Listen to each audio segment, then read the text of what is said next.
BillO'Reilly.com, bill@BillO'Reilly.com, name and town if you wish to opine. Now let's go to the mail.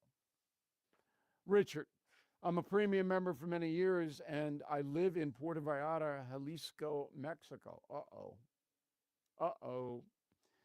My residence fee is going up. It's doubled. I feel that's unfair.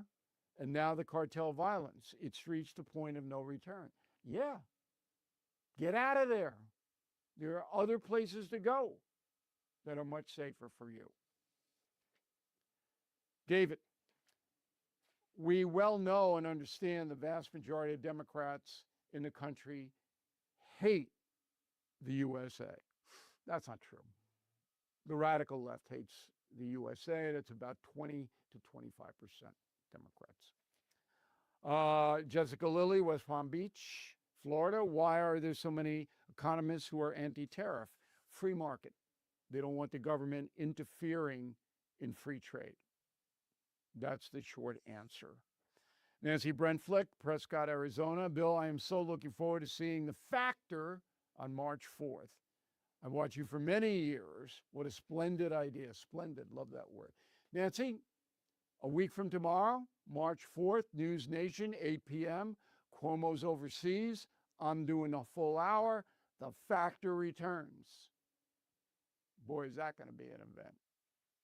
Mike Benoit, Sandy Springs, Georgia. Just want to let you know my wife has 2 knee replacements, and while recovering, she read 6 of your books. The comment was how captivating each one was. Well, you wish your wife the best for me. I know that knee stuff is very painful, and I'm glad she's reading the books, and I'm glad she likes them. In a moment, something you might not know. If you own a vehicle with less than 200,000 miles and have an auto warranty about to expire or have no warranty, listen up. Car Shield is a low-cost month-to-month vehicle protection plan. It's now available to the public. You can save out-of-pocket expenses on future auto repairs. Please call Car Shield now to find out how you can pay almost nothing for covered auto repairs. 800-881-0365 for a free quote. This protection plan is at an all-time low price. Drivers who activate this vehicle protection today will also receive free roadside assistance, free towing, and car rental options at no additional cost. So please call for your free quote. 800-881-0365. 800-881-0365. Hey, what do you have to lose? 800-881-0365. Dreaming about a vacation but not sure where to start? Should you book that all-inclusive resort or a cruise? Which destination? What cruise line? And how do you know you're getting the best value? That's where Magic Expeditions comes in. We're your St. Louis local travel experts, helping you choose the vacation that fits. Whether a relaxing adults-only escape, family-friendly resort, or unforgettable cruise adventure, skip the stress, the guessing, and endless online searching. Visit magicexpeditions.com. That's magicexpeditions.com. Now the O'Reilly Update brings you something you might not know. 409 years ago today, a young Native American died in London, England. At the time of her death, she was using the name Rebecca Rolfe. She is better known as Pocahontas. Here is her story.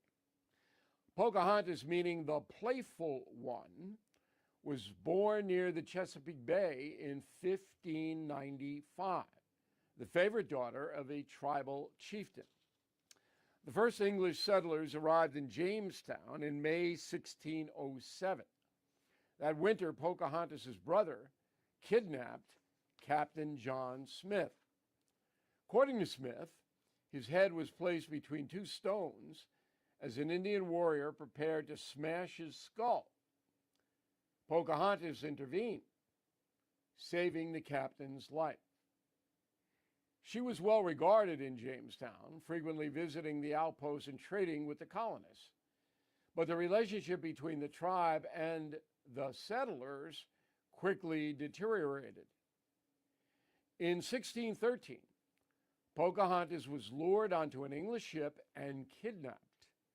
She was held captive in Northern Virginia by a British minister who taught her English and the Christian religion. During her imprisonment, Pocahontas met tobacco farmer John Rolfe. The two were married in 1614, then traveled to England. In London, Pocahontas was revered as a princess and referred to as Lady Rebecca. She attended plays, even was presented to the royal family. In the spring of 1617, Pocahontas, her husband and son, set sail back to Virginia.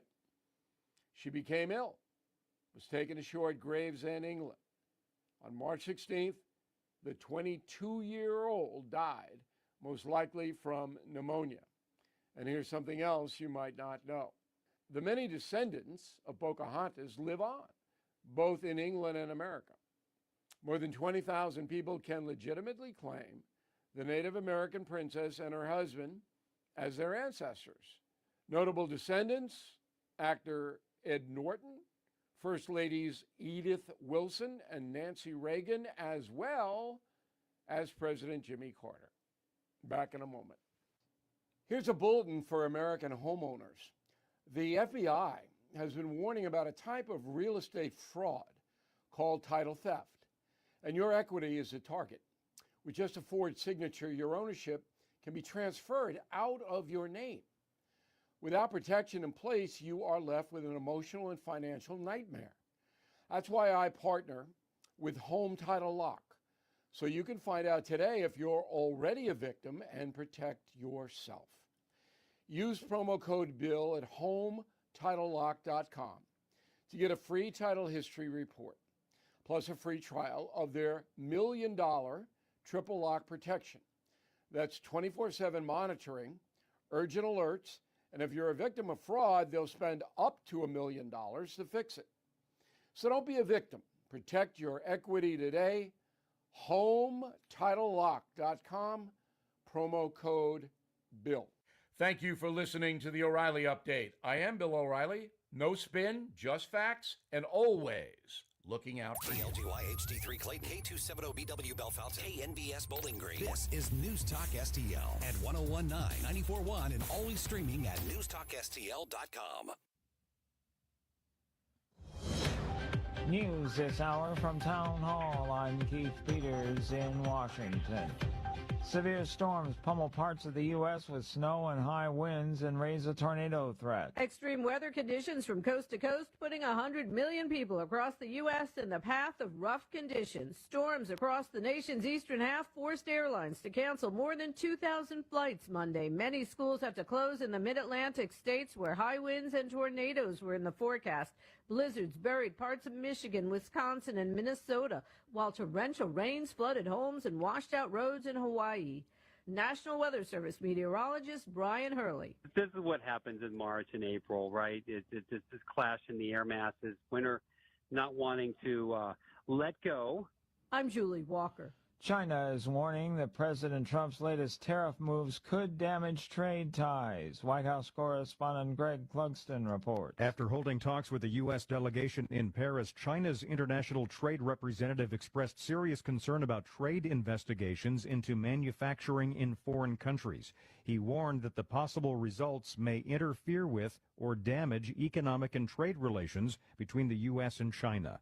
Treasury Secretary Scott Bessent described the Paris meeting as constructive and said the purpose is to prevent any retaliation. Greg Clugston, Washington. White House Chief of Staff Susie Wiles has been diagnosed with early-stage breast cancer, but plans to continue working through her treatment, retaining her place as one of President Trump's closest aides. The 68-year-old Wiles announced Monday she'd been diagnosed over the previous week. On Wall Street, the Dow up by 387 points. The Nasdaq rose 268, with the S&P 500 advancing 67. More at townhall.com. The following is a real-life story from Trinity Debt Management. I had a lot of credit card debt, and it stressed me out. But what I thought was a solution turned out to be a problem. I kept hearing ads about debt settlement that seemed too good to be true. And actually, it was. When I called, they told me to stop paying my bills. That didn't sound right to me at all, so I hung up. Later, I found out that debt settlement is bad, real bad. Then I learned that there is a right way to pay off your credit cards. It's called a debt management program from the great team at Trinity. Trinity had a plan. In the end, I paid off my bills, I saved thousands, and I even improved my credit score. If credit card debt has you down, call Trinity at 1-800-990-6976. My name is Heather. Please forget debt settlement and remember Trinity Debt Management. 1-800-990. From the Michaels Flooring Outlet Weather Center. I'm First Alert 4 Chief Meteorologist Steve Templeton. We got a cold one tonight, low down to 15, but winds won't be as strong overnight and tomorrow. Still a wind chill of about 5 in the morning. A frigid St. Patrick's Day with a high of 37 degrees, partly cloudy skies. Chance for a little light mix Tuesday night, Wednesday morning of snow, rain, but temperatures above freezing, so no impacts in St. Louis. And then mostly sunny and warming up. A high of 65 on Wednesday. We've got 70s for the end of the week. That's the latest from the First Alert 4 Weather Center. I'm Chief Meteorologist Steve Templeton. This hour of News Talk STL is brought to you by Rodney and Jen Wallner and the entire Wallner home selling team at Berkshire Hathaway. Call them today at 314-810-SOLD. 314-810-SOLD. Kathy Connor from Connor Roofing is here. Kathy, how you doing? Good. Hi, Vic. You know, when you need a roof, I don't want to call a stranger. I want to call you. Yeah, thanks. At Connor Roofing, we're more than just a roofing company. How long you been doing it? Since 1993. And year after year, storm after storm, you guys are always there. Because this is our home, too, Vic. Our kids go to school with your kids. We cheer for the same teams. Go Blues! So support your neighbors. Call Connor Roofing at 314-375-7475 or CONNER roofing.com. Thanks, Vic. PRI Global now has Prismatic, an AI-driven platform that can help you and your business, especially in construction. Simplify your operations, secure data, modernize your business from the cloud up. Visit PRIGlobal.com. Innovation with talent and technology. People, process, platform. PRI Global delivers all three. Check them out. PRIGlobal.com. PRIGlobal.com. News, analysis, opinion. It's something that's imperative to our national security to have regime change in Tehran. We will finish this on America First conditions. 101.9 and 94.1 News Talk STL. Tim Jones and Chris Arps in the afternoon. The 9 most terrifying words in the English language are, I'm from the government and I'm here to help. The more you remove voting from Election Day, the more opportunity you're offering for people to commit fraud. Are you not entertained? Are you not entertained? I think the Democrats are so short-sighted in this tactic they have now to just cheat at any cost to win elections. You're a lying dog-faced pony soldier. You said you were, but now you got to be honest. I'm going to be honest with you. What are we doing wrong here? As a former leader in the House, I think you can put your finger on it. It's called leadership. We don't have it. Tim Jones and Chris Arps.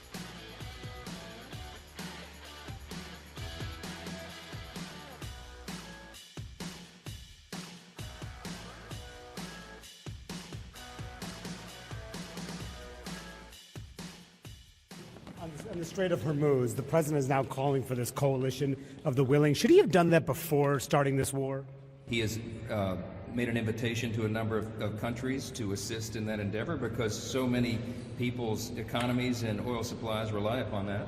And it's a reasonable thing for others to do to assist us just with the security provision there. So I don't know that he didn't anticipate it in the front end, but now it's necessitated. It would be helpful. He said we don't need them, but they should be a part of this because it's their own countries at issue. 406, and welcome into the Monday edition of the Tim Jones and Chris Arps Show. And that is the latest thing that the media is focusing all their attention on, the Strait of Hormuz, how the strait is shut down, not a lot of oil going through there. We'll talk, of course, with Senator Jim Talent about that at 425. And if you are currently watching on the stream, you see that it is just me and Joey V in the studio and my partner, Tim Jones. Where in the world is Tim Jones today?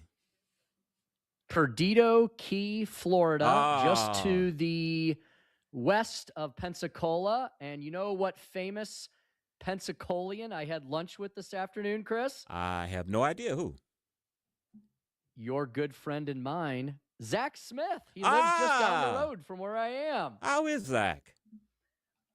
He sent his best. He said he's looking forward to speaking with us on Wednesday. He's very excited that I am, at least one half of the show is down here. And he said, you need to move down here too, and we can all just do the show from Zach's house every day. Well, I tell you what, Pensacola is where I spent my honeymoon, and Becky and I got married on October 17th.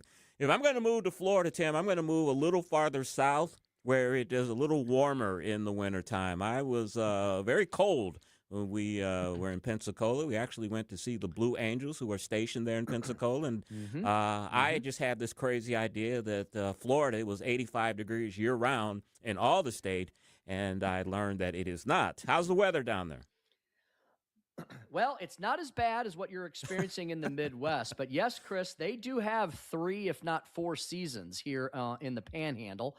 So I am smack dab between Gulf Shores and Orange Beach, Alabama, and Pensacola, Florida. There's a little tiny town. There's a little key called Perdido Key that we discovered many years ago. It's a neat little town right on the eastern side of the Florida-Bama line, just down the road, Chris, from the famous Florida-Bama Roadhouse. And it is about 55 degrees today because that giant storm that rolled through St. Louis yesterday, I was looking at the map. It stretched from Minnesota to Florida. And so we got a little bit of a taste of what was left with Old Man Winter. Tomorrow, Chris, it's going to start rebounding. It is beautiful and sunny today. Very windy from that storm. But tomorrow, it's supposed to be about 60, 65 and bright sunshine. So we'll be returning to a more Florida-esque feel tomorrow. And that weather, that storm that you're experiencing, Tim, right now is on the East Coast. Washington, D.C., and a lot of states and cities on the East Coast are experiencing tornado-type weather, snow. So Mother Nature's trying to have one final fling there before we get into the to the spring season. Yes, it was rough yesterday here in St. Louis. As you probably know, we had some tornadoes. Didn't touch down, but some tornadic activity. A lot of wind and rain yesterday, and wow, it went from about 60 degrees, 50 degrees, really nice, down to very cold temperatures that in the evening and as we have today. So enough of the weather. There is a whole lot going on in the news today. Of course, the Strait of Hormuz, as you heard that clip from Senator or Speaker of the House Mike Johnson, that is where the media's focus is right now. You know, during my research, Tim, I learned that the United States only gets about 2% of its oil from the Strait of Hormuz through that part of the area. We're pretty much energy dependent. But China gets 38% of their energy. I think India gets 20% of their energy through there. And one of the things that the president is touting is he is wanting a flotilla of other nations to help kind of guide the tankers through there so they're not attacked by Iran and hitting mines. And some nations are willing and some are not. Yeah, and look, this is another example of, Chris, this is very similar to what Donald Trump has done in other geopolitical matters, going to NATO, like he and J.D. Vance and Marco Rubio have done over the last few years and said, hey, we're willing to help NATO and continue to help NATO like we always have done, but you all need to buck up, Buttercup, a little bit. You all need to kind of be responsible for your own thing. Donald Trump has made America much, much more energy independent than we were under the Biden regime. So, yes, the increased oil prices do affect us, but not nearly as dramatically as they did when Joe Biden was screwing things up. But other nations around the globe do rely much more on the actual oil that comes from the Arab states there. And so, I look, Chris, if my house was on fire, sure, I could try to put it out myself, but it'd be a lot easier if you and Joey would help me out as well. So I think what Donald Trump is saying is, sure, the United States, we can continue to do everything all by ourselves, like we largely have undertaken this war, along with, Israel's help. But it would be really great if all of you who are going to benefit from a free and open Strait of Hormuz, if y'all would chip in a little bit, it would be very helpful and appreciated, and we get this done probably a lot easier and faster. The president over the weekend on Truth Social, he named 5 countries that he would like to be involved in securing the Strait of Hormuz. Those countries are China, France, Japan, South Korea, and the United Kingdom. A lot of the Asian countries get most of their oil from the Middle East. There's not a lot of oil in Asia. Japanese Prime Minister said her country has no plans to send ships to the Gulf. Britain said it will not send ships either, but it said it will offer mine-sweeping drones. France has previously expressed interest, but wants the situation to stabilize first. Well, that's the French. Can't expect that. EU foreign ministers are discussing. EU ministers are discussing. They've already surrendered. They've already surrendered. EU foreign ministers said that they are moving an existing 3-ship team protecting vessels from Houthis into the Strait of Hormuz. And the South Koreans, they remain non-committal, fearful of draining U.S. military presence in the Indo-Pacific. The president had a news conference today, Tim, that I watched, that some are taking as threatening NATO, that if they do not help with this effort, that they may not like the consequences the president puts on them later. Of course, the media is having a complete conniption fit, saying that he is threatening our allies, and now you want them to help us when you were kind of saying NATO was obsolete. You know, the media is just out of control. My Chris's Corner at 4:45 is going to be based on the Sunday shows this weekend, some of the stupid questions that they were asking, and I'm going to go over that. It was just incredulous, some of the things that they were asking. You're going to have to recite the whole program, probably. That'll take up the rest of the show. Yeah, one of them, of course, I mean, it's just so stupid. They kept asking the Energy Secretary and members of the administration, when will this war end? How the hell does anyone know when a war is going to end? Oh, my God. And can they guarantee that once hostilities stop, that gas prices will not rise? That was kind of the theme of the questions they were asking yesterday, asking for guarantees during war. People are epic idiots. I mean, Chris, remember the last time the United States of America broadcast a timeline about us undertaking military action?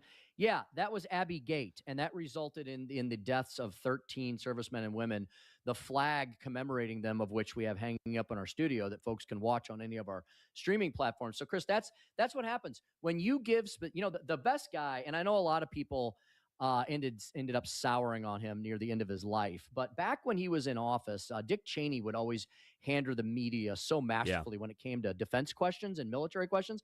He'd say, You'll know when you know. And the other one. Who was the other one, Chris? It was Dick Cheney and began with an R. Robert Gates with the glasses. Oh, not Robert. No. Last name was began with an R. I'll have to look it up. Okay.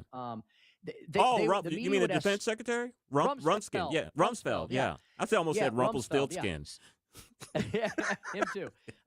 People would ask Cheney and Rumsfeld stupid questions about what the U.S. was going to do militarily, and Chris, they would always say things like timeline.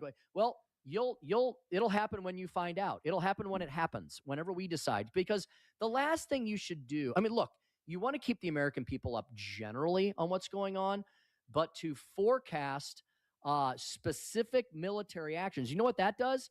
That just imperils the U.S. military, right? That just hurts our military men and women.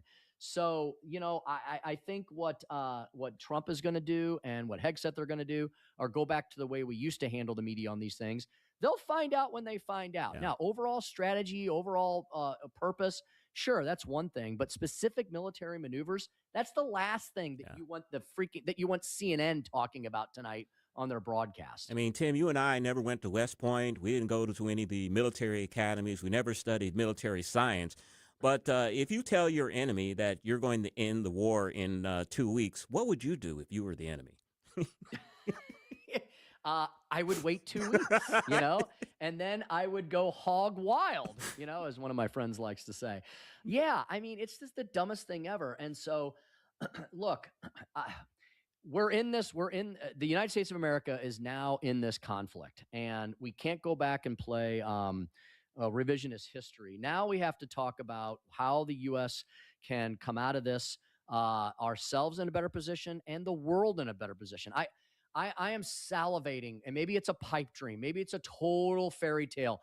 Chris, the idea of a freer, calmer, more peaceful Middle East, holy smokes, would that be great? Could you imagine a Strait of Hormuz where every ship can just pass freely back and forth? We don't have to worry ever about the Iranians or the Houthis.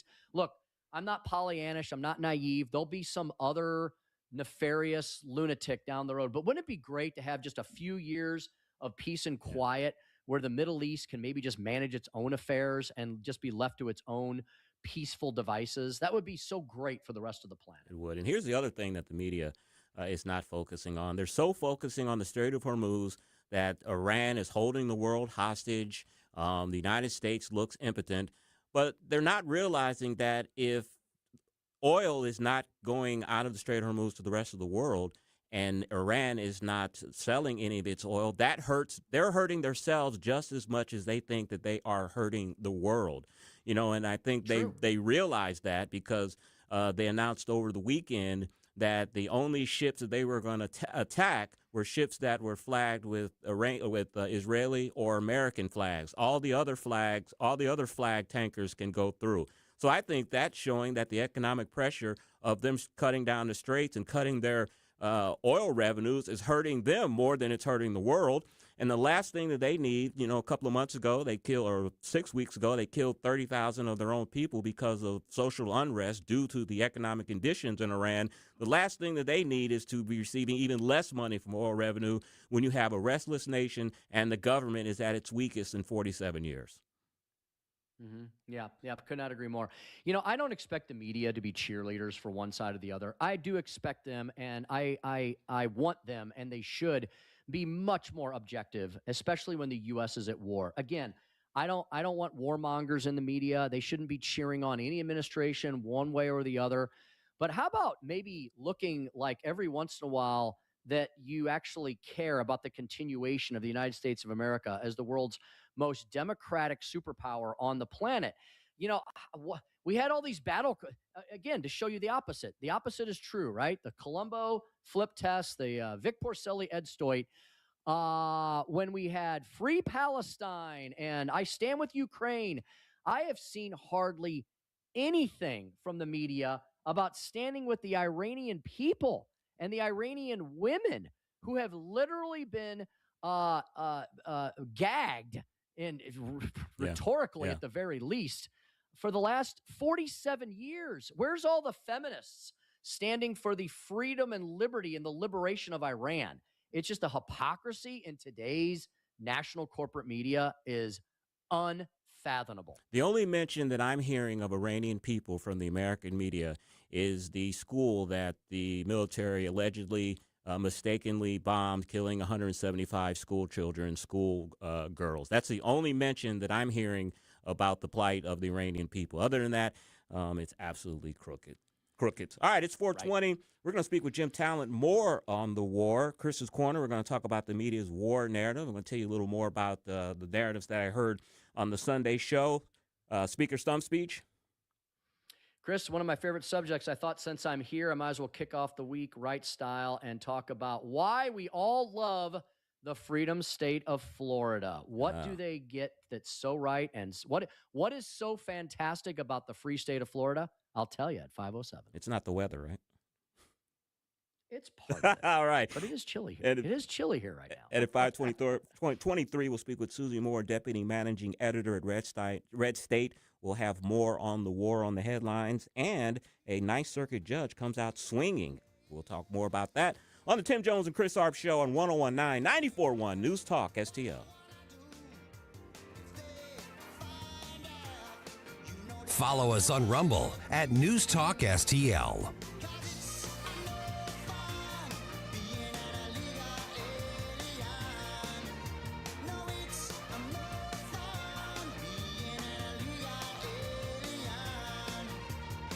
From the Michaels Flooring Outlet Weather Center.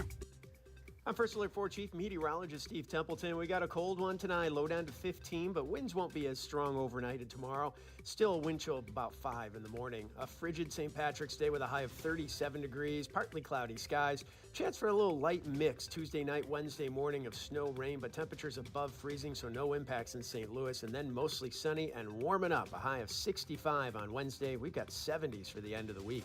That's the latest from the First Alert 4 Weather Center. I'm Chief Meteorologist Steve Templeton. If you have a phone, you have a radio. Download the all-new News Talk STL app. Love the all-new News Talk STL app. On my way to work in the morning. Usually I'm in the car. I listen on the app in my car every morning going to work. Download the News Talk STL app and listen anytime, anywhere. So I just jumped on the Hanson's Tree Service website, as I do every single week, just to make sure that I have all the latest and greatest information about Hanson's. First of all, I know the Hanson family personally. I do. I absolutely do. I talk to Chad Hanson all the time. We do a lot of we do some political stuff together. He's a great American, him and his family. Independent business, locally owned, family owned. It's at hansonstree.com. And what's cool about their website's so cool. Since I've been looking at it the last 2 minutes, 2 Google 5-star reviews just popped up on hansonstree.com. And I'll bet there'll be another one before I'm done reading this, before I'm done telling you all about Hanson's. Yep, another one just popped up from Kurt. Kurt just left a 5-star review. Looks like a couple hours ago. So there you have it. Hanson's Tree getting 5-star reviews from all y'all in the St. Louis region. Hanson's provides expert insured tree care. Did you just have some damage? I hope you didn't, but that storm, man, that thing rip-roared pretty much the entire country. Yeah, we felt it down here in Florida. I know you're all feeling it in the Midwest. So if you had any tree damage or if you're just worried about your trees, get Chad Hanson and the gang out. They can prune them, they can trim them, they can protect the trees, and they can protect your house from the trees falling on your house. They do green resource recycling, they do grinding and land clearing, and they do so much more. hansonstree.com is available to you 24/7, and Hanson's works not only in eastern Missouri, they'll help you at your lake home as well. Yes, servicing the Lake of the Ozarks, Hanson's does too. Order mulch online, apply for hassle-free estimates, 6 months, same as cash financing. That's available to approved customers. Make payments at hansonstree.com and more. Emergency service line, same as the Monday through Friday 9 to 5 line, up at the left-hand corner of the page. Everything that you need and more regarding tree care at your business, at your home, at your lake house is available at hansonstree.com. That's hansonstree.com.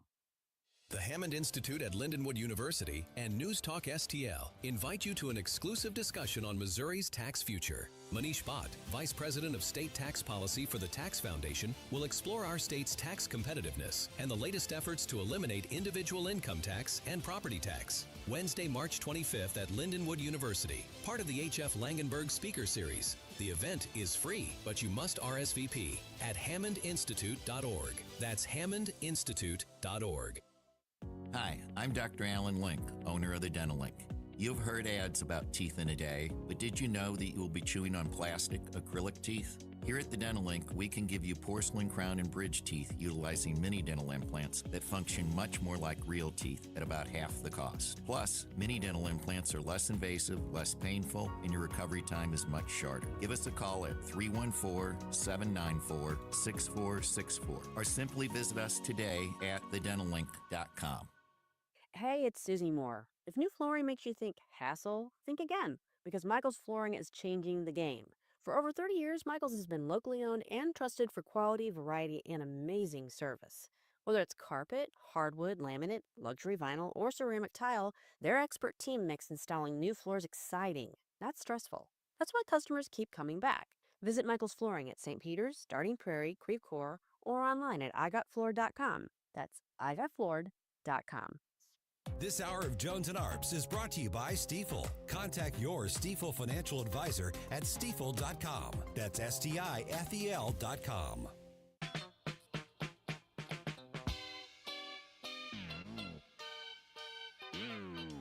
Tim Jones and Chris Arps in the afternoon.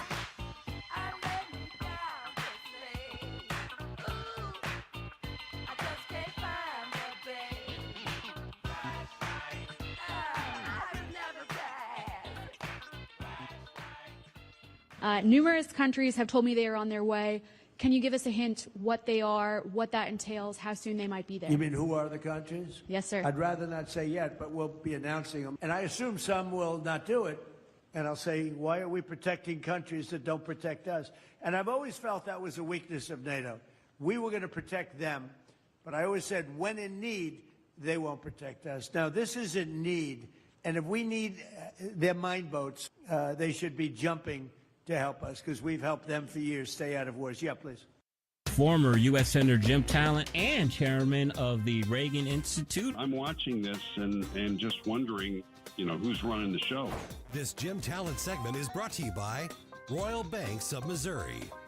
Senator, good afternoon. Did you survive the storm last night? I did. We are fine. I don't even have any problem in terms of the yard. What about you? No problem at all. Just springtime in St. Louis. Yeah, and we're going to get a few more of them. On the other hand, the daffodils are blooming if they don't die in the cold weather. That's also springtime in St. Louis. That is, sir. That is. All right, let's get to the big topics of the day. You heard that clip there from President Trump today. A lot of NATO countries, a lot of critics of the president are saying that he threatened NATO when he said, quote, it would be a very bad future if NATO doesn't help secure the strait. Your thoughts on that, sir? Well, I might have gone a little further than the president.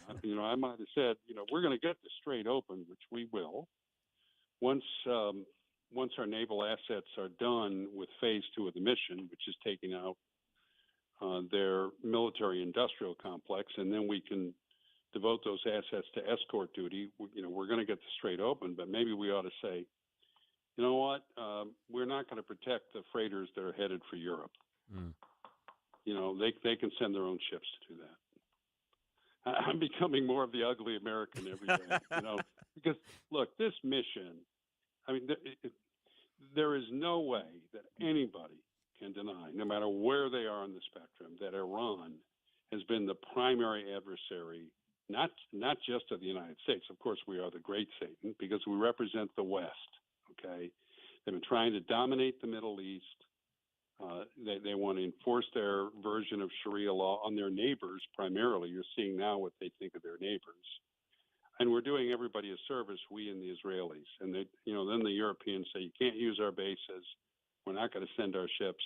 Okay, well, we can do this on our own, and we'll remember. And, alliances are supposed to go both ways. So right now I'm pretty disaffected. Fortunately, I'm not in a decision-making position, so it's not a problem. If I want to rant, I can do it. But it bothers me. Senator, can you explain the significance? There was a silence. Tim's in Florida. Tim's in Florida today. Oh, I see. So there was an extra second for it to transmit across the line. From the free state of Florida, Senator. Tim, I rather doubted that you would disagree with my take. I completely agree with it. Absolutely. In fact, I'm going to ask you to follow up a little bit, kind of a related topic here. Senator, we're all learning a lot of Iranian geography and Straits of Hormuz geography, aren't we? It's things that you have probably known of for many, many years and know more than the common duck about. They've been talking a lot about this Karg Island, Kharg. Can you explain the significance of that and why that might be one of the next major important military targets or acquisitions in this conflict? Yeah, Karg Island, it's an island. It's very small. It's on the southwest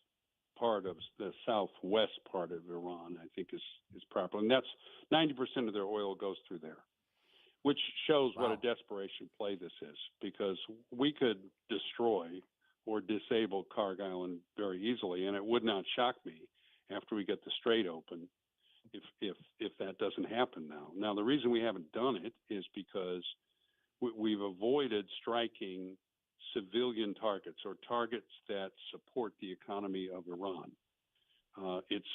In that sense, the response has been very proportionate and very targeted because we are civilized people, and we don't do that. And the main effect of them blocking or threatening the strait, they haven't actually fired on anybody, because the minute they did, whoever did the firing, would be taken out. But the main effect is to block the oil from Bahrain, the UAE, and Qatar, which is ironic, of course, because Qatar has been supporting Islamic radicalism really throughout the world, and now they're the ones who can't get their oil out. Now, UAE has a pipeline, and they're stepping up the flow through there. So does the Saudi Arabia. There are other things we can do to increase the flow. But yeah, if we wanted to, we could take out Karg Island, but we haven't wanted to. And I don't know that we will. I mean, if I was talking to Rubio or Andy Baker, who's the Deputy National Security Advisor, or CENTCOM, and I'm not going to be talking with any of them anytime soon, I would ask if there's a way to disable CARG without destroying the main facility. And that might be a thing worth doing after we get the Strait open. So we're going to get past this. As I said, it's a desperation play for them because they're losing in the military sphere. It doesn't matter what happens in the narrative domain. They've got a fair number of cheerleaders, a lot of them the Iranians, a lot of them in the United States, but I don't think it's going to affect this plan at all. And so they're threatening this. It's because they don't have anything else left. And so it's unfortunate because the price of oil has gone up in the short term, but it should not dissuade us from taking care of this threat. Guys, aggression is a combination of intention and capability. You've heard me say that before. Nobody's been able to change their intention. Everybody has tried. Remember, Obama bribed them. Trump negotiated with them and practiced a little extortion on them, which they should have listened to. So now we have to break their capability.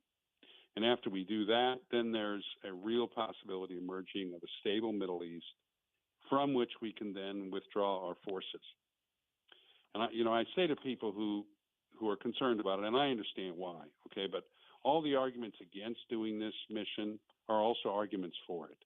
Because they say, well, look, Iran might retaliate and close the strait. Yeah, they're willing to do that. They don't care what happens to the rest of the world's economy. So let's take out their capabilities now while they're weak and while we have the Israelis as allies to do this. And then we don't have to worry about it anymore. Speaking with former Senator Jim Talon and chairman of the Reagan Institute's National Leadership Council. Senator, our partner in this effort against Iran is, of course, is Israel. And Israel the other day started a limited, as they're calling it, ground operation in Lebanon. They're also saying they could possibly occupy Lebanon. We know that they have done that in the past. Your thoughts on Israel occupying Lebanon, and will that create even more chaos in the Middle East, do you think? No, again, I think it will minimize it. And they have occupied parts of southern Lebanon. They engaged in an operation late last fall, I believe, to take out a lot of Hezbollah's military infrastructure in the south. See, the goal here is to push Hezbollah north of the Litani River. And I forget exactly how many kilometers it is, but that pushes them out of short-range rocket range of northern Israel, which is really important because the people who live in those villages, they don't necessarily have time to get to their shelters. If you push them north of the Litani, first of all, you lower the number of rockets they can use. They have a lot more short-range rockets. But second, you give more warning to people, and it's easier to shoot them down, too. Look, guys, the Israelis are not, they're not containing the threats around their borders anymore. They're preempting them. They're also occupying parts of southern Syria now. And I think they will stay there until they're certain that the new Syrian regime does not have hostile intentions.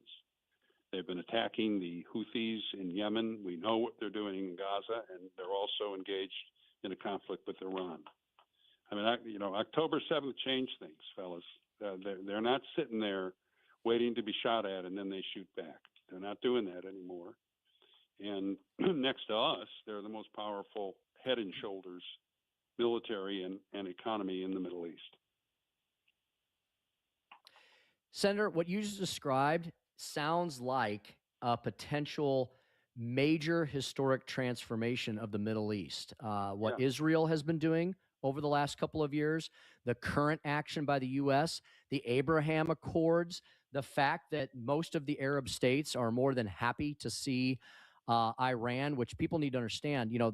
There's a lot of disparity in the Arab states. They're definitely not homogenous in their attitudes or in their beliefs. Senator, is that what you're seeing here? And is this the potential for a positive historical reformation in the Middle East? Yeah, that's why I mentioned the possibility of a new day in the Middle East. The big problem for decades, the big problem has been Iran. Now, the Arab Gulf states, the Saudis, UAE, Bahrain. UAE and Bahrain are already allies of the United States. UAE's recognized Israel. The Saudis are the key. And the Saudis want economic development They want stability for their government. They're tired of the antics of the Iranians, which are directed at them. I mean, the Houthis that the Iranians support, the only reason they're supporting them is because they're a threat in Yemen to the Saudis. The Saudis were engaged in a conflict with them because Iran's goal in the region is to dominate their Arab neighbors. Remember, Iran is mostly Persian and they're Shiite. Their neighbors are Sunni and they're Arab. And so people think of this as, oh, the Iranians are after Israel. Well, they are, but they're also after us, and they're after their neighbors in the region. And before October 7th, they had dominated Lebanon through Hezbollah. They dominated Syria through Bashar Assad. And they'd gone a long way towards dominating Yemen through the Houthis. And they dominated Gaza through Hamas. So when I say they're trying to dominate the region, I mean, they had considerable success, but the Israelis, of course, defeated their proxies over the course, in particular, of the last year. And once they knew Donald Trump was going to be president, after the election, he green-lighted a lot of this because these are our enemies also. And now we're attacking the head of the snake, which the Saudis have been urging us to do for years. Now, there's a lot that they say privately, and I haven't talked to the Saudi ambassadors, but I've talked to people who have. And of course, that's logical. They want Iran taken out as well. You've seen who Iran's been attacking here. Their neighbors. They're threatening to do this for a long time. So we're going to break their capability. So even if the regime survives, and the Israelis don't want that, I mean, that's not really our goal. We would like to see that. Our goal is to reduce them militarily. The Iranians want that the Israelis want that regime gone. And they're the ones attacking the IRG now. They're the ones who mostly took out the leadership. And if I went on FanDuel, I would not bet that Israel doesn't have a plan for continuing to go after that regime. Senator, China was one of the countries that the president named on possibly helping the United States secure the Strait of Hormuz. President has an upcoming summit with President Xi next April. President has kind of veilingly threatened that if they do not join this coalition, that he will cancel his summit with the Chinese president. Is this a good idea? Canceling it for that reason? Well, the Chinese are in an interesting position. Their status in the Middle East has gone way down now because they, in the last couple of years, have been more and more friendly with Iran, which is now the enemy of just about everybody else in the Middle East. And the Chinese really need that oil. And I think they can read the tea leaves. I mean, when this is over, Iranian oil isn't going to anybody that we don't want it to go to.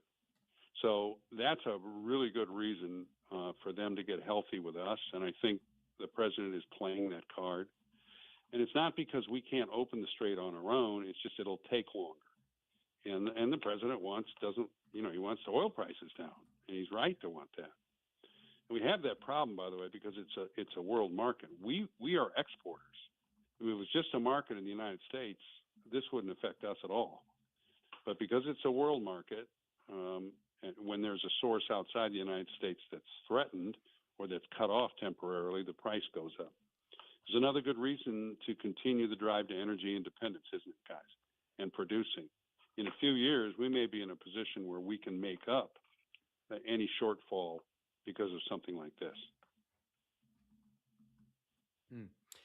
And Senator, since you mentioned energy, it's so critical that the U.S. continue to do everything it can for its own energy independence, because I presume you would agree that we're in a better situation now to be able to endure this conflict than we were back during the Biden regime. Energy truly does make the world go round. I think we sometimes take that for granted, and it would be a great world indeed, wouldn't it, where everybody is in control of their own energy destiny instead of always wondering if some gigantic state sponsor of terror is going to put energy production, distribution, and usage at risk. Yeah, I mean, other countries that have their eyes open are taking care of their energy security. I mean, you just saw what India did, and I don't really blame them. I mean, India is traditionally not aligned, and they get some oil through the strait. Now I don't believe they're buying Iranian oil, but they get it from some others. And so, yeah, everybody's got to tend to their supply lines. And if they have oil, as we do, indeed they have energy, critical minerals, all of this, but we have to rebuild all of that. I mean, I don't know if we've talked about critical minerals on the show or rare earths, but we have a real problem because the Chinese control most of the critical minerals processing, not so much extraction, but processing. And they have a virtually total control of heavy rare earths, which threatens our economy. And so the administration's trying to rebuild our extraction and processing base. A lot of this stuff was shut down because of, and particularly the energy side, because of inflated and hyperbolic concerns about climate change, which is a problem, but which we can deal with by anticipating and mitigating the negatives, not by tanking our economies or our energy security by cutting ourselves off of oil. I mean, the Germans shut down their nuclear reactors and are not reopening. The British are not getting oil in the North Sea that they have available because of this concern about climate change. And anyway, I mean, carbon release in the air is driven by the developing countries. It's India and China that are pouring this into the air. We could go to zero and it wouldn't affect. It wouldn't affect whatever effect greenhouse gases are having on the atmosphere. And that is Jim Talent, former U.S. Senator and chairman of the Reagan Institute's National Leadership Council. On X, he's at Jim Talent. Senator, thank you as always for your time, and have a great week. We'll speak to you again next Monday. That'll be great. And, Tim, have a good time in Florida. We're all jealous. Thank you, Senator. 444 on the Tim Jones and Chris Arps show. Coming up on Chris's Corner, the media's war narrative. I'll tell you all about that next on the Tim Jones and Chris Arps show on 101.9, 94.1 News Talk STL, number one for live and local conservative talk.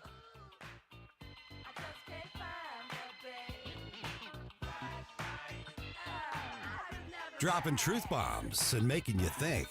It's the Tim Jones and Chris Arps show.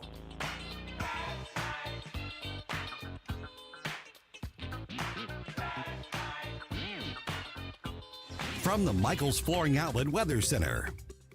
I'm First Alert 4 Chief Meteorologist Steve Templeton. We got a cold one tonight, low down to 15, but winds won't be as strong overnight and tomorrow.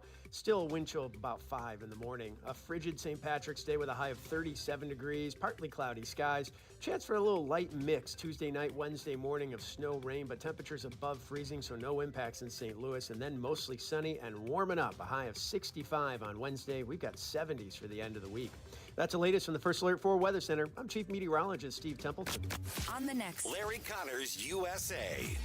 The story behind the story when I went with a KC-135 tanker on a refueling mission. Larry Connors, USA. Now, weeknights 6 until 8. On News Talk STL.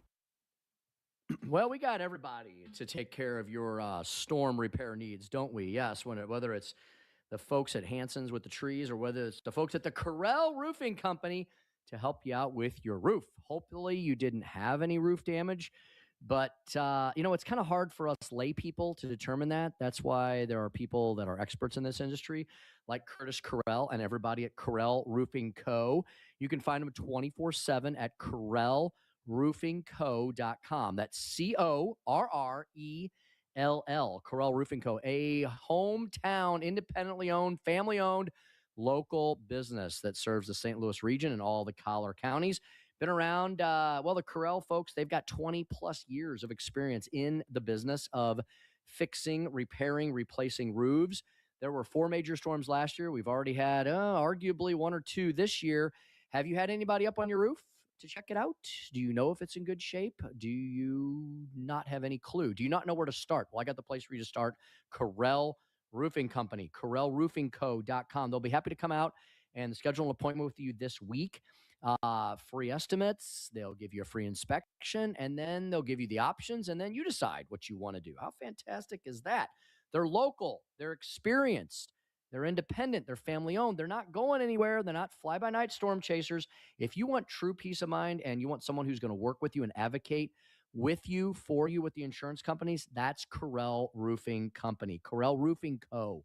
Check out CorrellRoofingCo.com to see all the great things they can do for you. Schedule your appointment today to get Correll Roofing Co. up on your roof and then to start advocating for you. CorrellRoofingCo.com, CorrellRoofingCo.com. You can feel the Clydesdales circling the field. Hear the stands come alive. Smell the hot dogs, the popcorn, and cold beer in the air. See the crowd rise as the first pitch hits the glove. And just like that, a new season begins. The countdown is on until opening day, and tickets start at just $49. Don't miss St. Louis's favorite holiday. Get your tickets at cardinals.com/opening day. Swings, and it's a high fly ball. That's hit deep. It's a gunner! It's a gunner! And a game winner! Start the season in style. On Saturday, March 28th, the Cardinals welcome the Tampa Bay Rays for a spring showdown downtown. That day, you can score a lightweight Cardinals pullover, a navy blue look built for early season nights, and easy everyday wear. Comfortable, classic, and ready for cool evenings at the ballpark. It's a layer you'll reach for all season long. Get tickets and details at cardinals.com/promotions.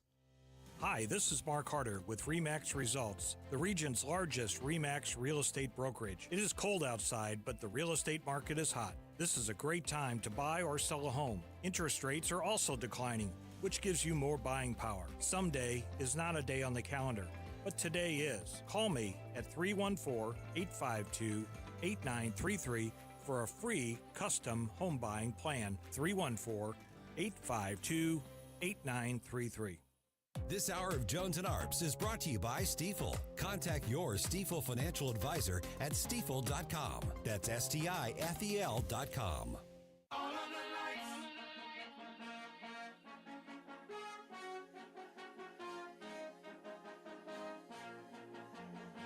You're listening to Tim Jones and Chris Arps.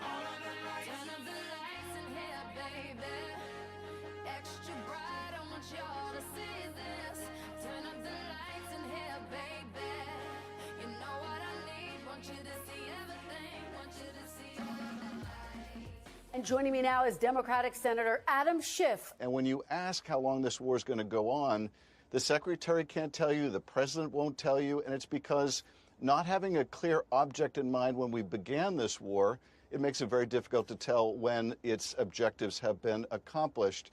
This is why I think the president was so vague with you when he wouldn't describe to you what kind of a deal is he looking for with Iran. 449 on the Tim Jones and Chris Arps show. And Tim, our excellent producer, Joey V, found that clip for me when I told him what the Chris's Corner would be.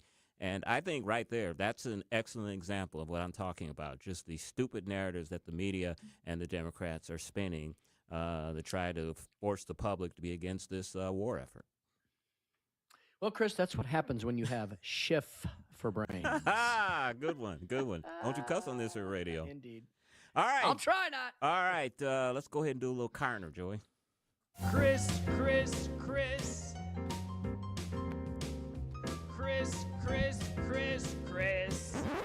And if you don't know, now you know. And now, Chris's Corner. If you watched the Sunday shows yesterday, you probably noticed something interesting. Every host, every panelist, every Democrat guest seemed to be reading from the same exact script. The questions weren't about whether the enemy should be stopped. They weren't about the consequences of letting Iran continue its aggression. No, the questions were all the same three narratives. When will the war end? Can the administration guarantee gas prices won't rise? And what exactly is the end game? Now, on the surface, that sound like fair questions. Of course Americans want answers about war, about cost, about strategy. But here's the problem. Those questions are not being asked in the spirit of seeking clarity. They're being asked in the spirit of creating doubt. The media is trying to construct a narrative that the Trump administration doesn't know why it started the war, that it doesn't know how it ends, and that the economy will collapse because of it. It's a classic media playbook. Take a complicated geopolitical conflict, reduce it to 3 talking points, repeat them across every network, and suddenly it becomes the conventional wisdom. But let's step back for a moment. Wars, real wars, don't come with neat timelines. No serious military operation begins with the commander-in-chief announcing, "Don't worry, everybody, this will be wrapped up by Thursday, and gas prices will stay exactly the same." That's not how the real world works. The real world is messy. The real world involves uncertainty, and most Americans understand that. What they're seeing from the media right now isn't journalism, it's narrative management. Look at the reaction when President Trump pushed back against reporters on Air Force One yesterday. He accused certain outlets of spreading misinformation about the war, calling some of the coverage, quote, pretty criminal. He blasted ABC News as, quote, maybe the most corrupt news organization on the planet. Now you can debate the tone if you want, but here's the deeper question. Why are major media outlets repeating claims that mirror Iranian regime talking points? Why do we keep hearing that America has no strategy, that the war is pointless, that it will destroy the economy? Those are exactly the arguments being broadcast by Tehran. When American media repeats them without context, without challenge, without skepticism, it stops looking like journalism and starts looking like propaganda. And that's what many Americans are starting to notice. The media isn't asking how do we defeat a hostile regime. They're asking how quickly can we blame this on the president. They're not asking what victory looks like. They're asking what political damage can be done before the next election.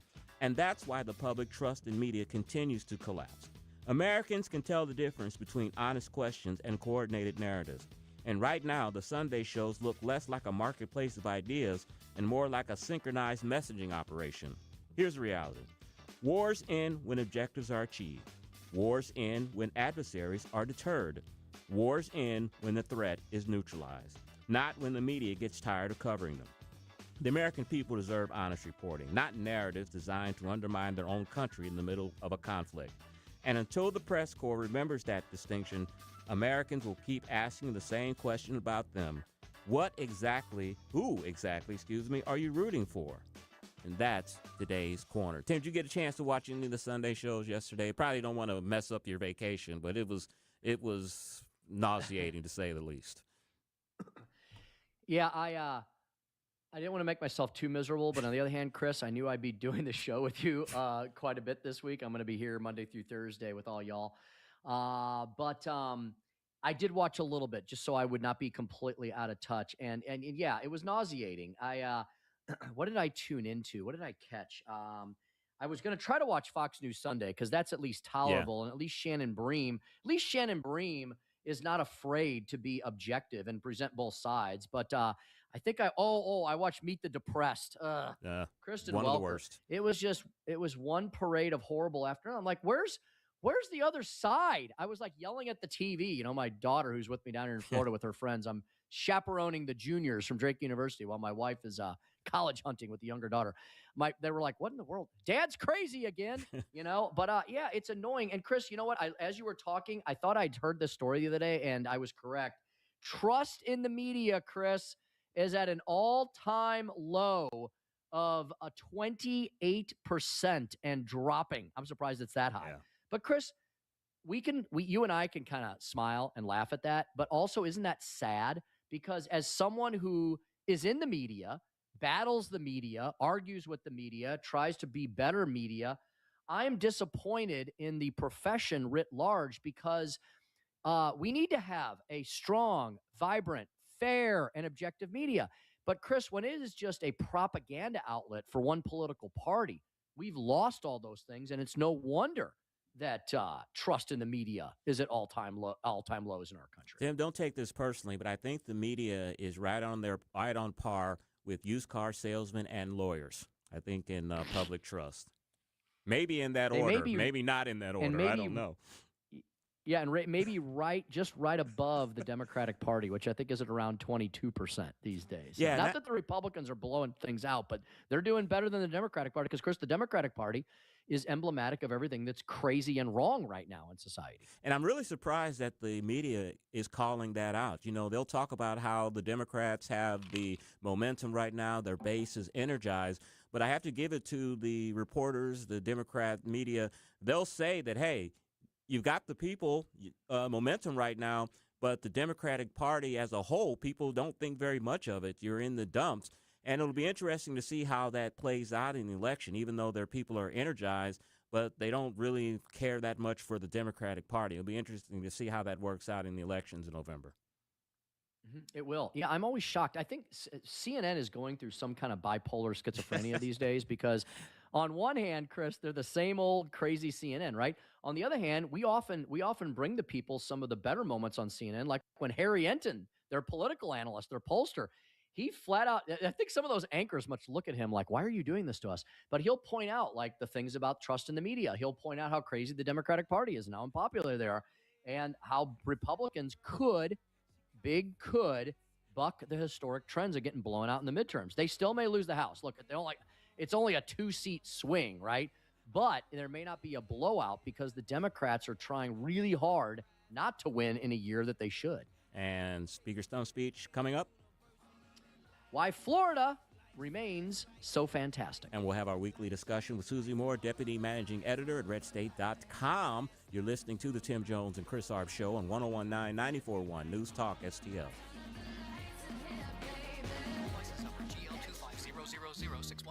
Hey, it's good to see you. Home power used to be simple. Now the car plugs in, the scooter plugs in, the space heater plugs in, and your electric panel starts popping.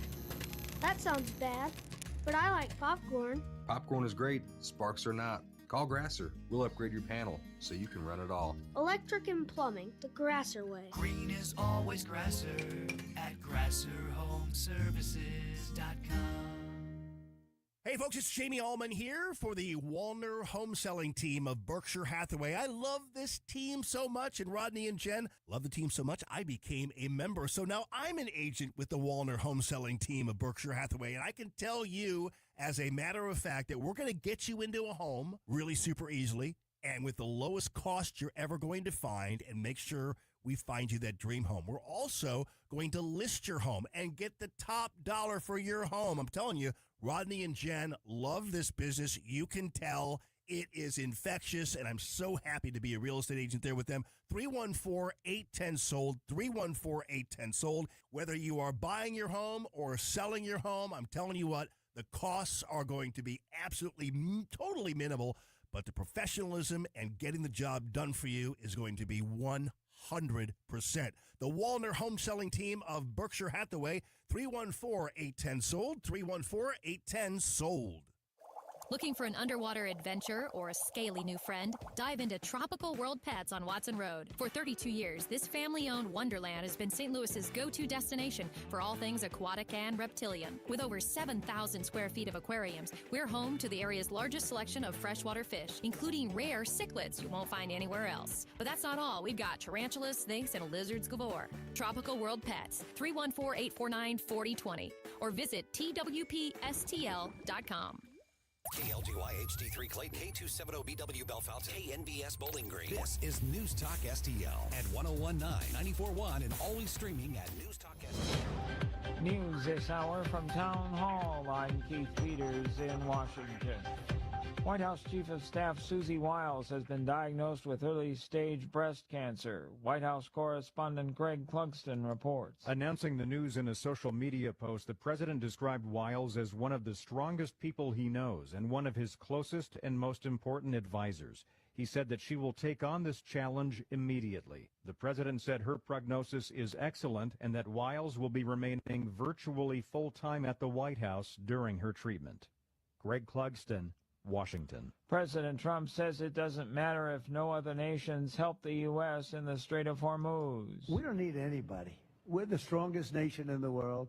We have the strongest military by far in the world. We don't need them. But it's interesting. I'm almost doing it in some cases, not because we need them, but because I want to find out how they react. Because I've been saying for years that if we ever did need them, they won't be there. Not all of them, but they won't be there. Since the United States and Israel attacked Iran more than 2 weeks ago, Tehran has regularly fired on Israel, American bases in the region, and Gulf Arab countries' energy infrastructure. It's also effectively stopped shipping traffic in the Strait of Hormuz. More wild weather across the U.S., National Weather Service meteorologist Brian Hurley. The big concern across at least the mid-Atlantic and the southeast will be the potential for severe weather ahead of that front. Strong wind gusts certainly would be a concern, but also can't rule out, unfortunately, the possibility of tornadoes, especially across Virginia into North Carolina. On Wall Street, the Dow up by 387 points. The Nasdaq rose 268 with the S&P 500 advancing 67 points. More at townhall.com. This is Dennis Prager for AmFed Coin and Bullion. There's something about the feel of a gold coin in your hand and the way the light reflects off its intricate details that has always captivated me. Nick Grovich, AmFed's owner, turned that same passion into his livelihood. Nick began collecting coins as a teen, and that interest grew into a nationally respected business offering only the finest quality coins at the most competitive prices. But the truth is that although Nick is a rare coin dealer, he doesn't believe in rare coins. Rare coins do not make sound investments, but they do make dealers a lot of money. See, that's part of what I respect about him. AmFed specializes in buying non-performing numismatic coins and turning them into gold or silver investments that provide liquidity and perform competitively against the market. Whether you're buying or selling, call 800-221-7694. That's 800-221-7694. American Federal. From the Michaels Flooring Outlet Weather Center. I'm First Alert 4 Chief Meteorologist Steve Templeton. We got a cold one tonight, low down to 15, but winds won't be as strong overnight and tomorrow. Still a wind chill of about 5 in the morning. A frigid St. Patrick's Day with a high of 37 degrees, partly cloudy skies. Chance for a little light mix Tuesday night, Wednesday morning of snow, rain, but temperatures above freezing, so no impacts in St. Louis. And then mostly sunny and warming up. A high of 65 on Wednesday. We've got 70s for the end of the week. That's the latest from the First Alert 4 Weather Center. I'm Chief Meteorologist Steve Templeton. This hour of News Talk STL is brought to you by Stifel, serving investors for over 130 years. Contact your Stifel financial advisor at stifel.com. That's STIFEL.com. Tony Colombo here for Gutter Pros and Exteriors, your all-in-one service team that brings years of experience and quality that's affordable right to your doorstep. Christine and I discovered Gutter Pros and Exteriors when we bought our home and inherited a gutter problem.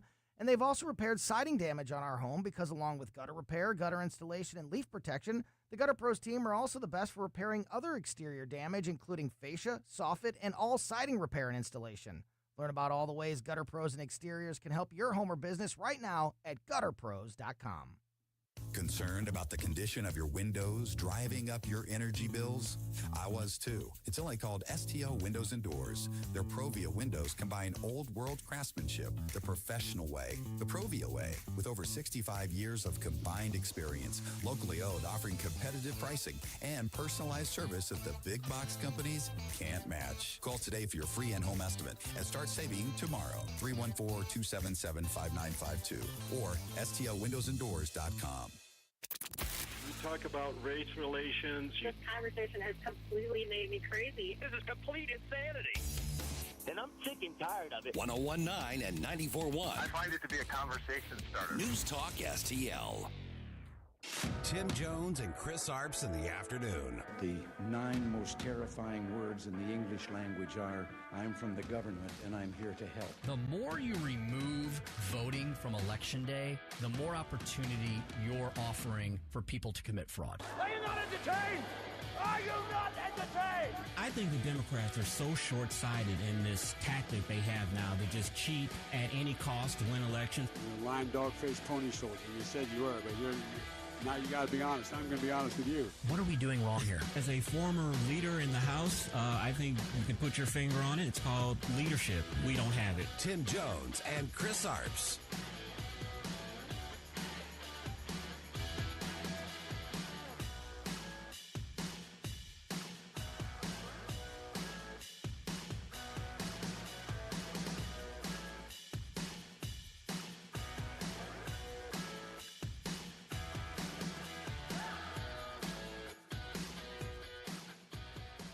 Those gusty winds that probably woke you up last night, they certainly woke me up last night. They are causing some outages across the bi-state. Currently seeing 3,364 outages in Illinois and just over 3,000 outages in Missouri at this hour.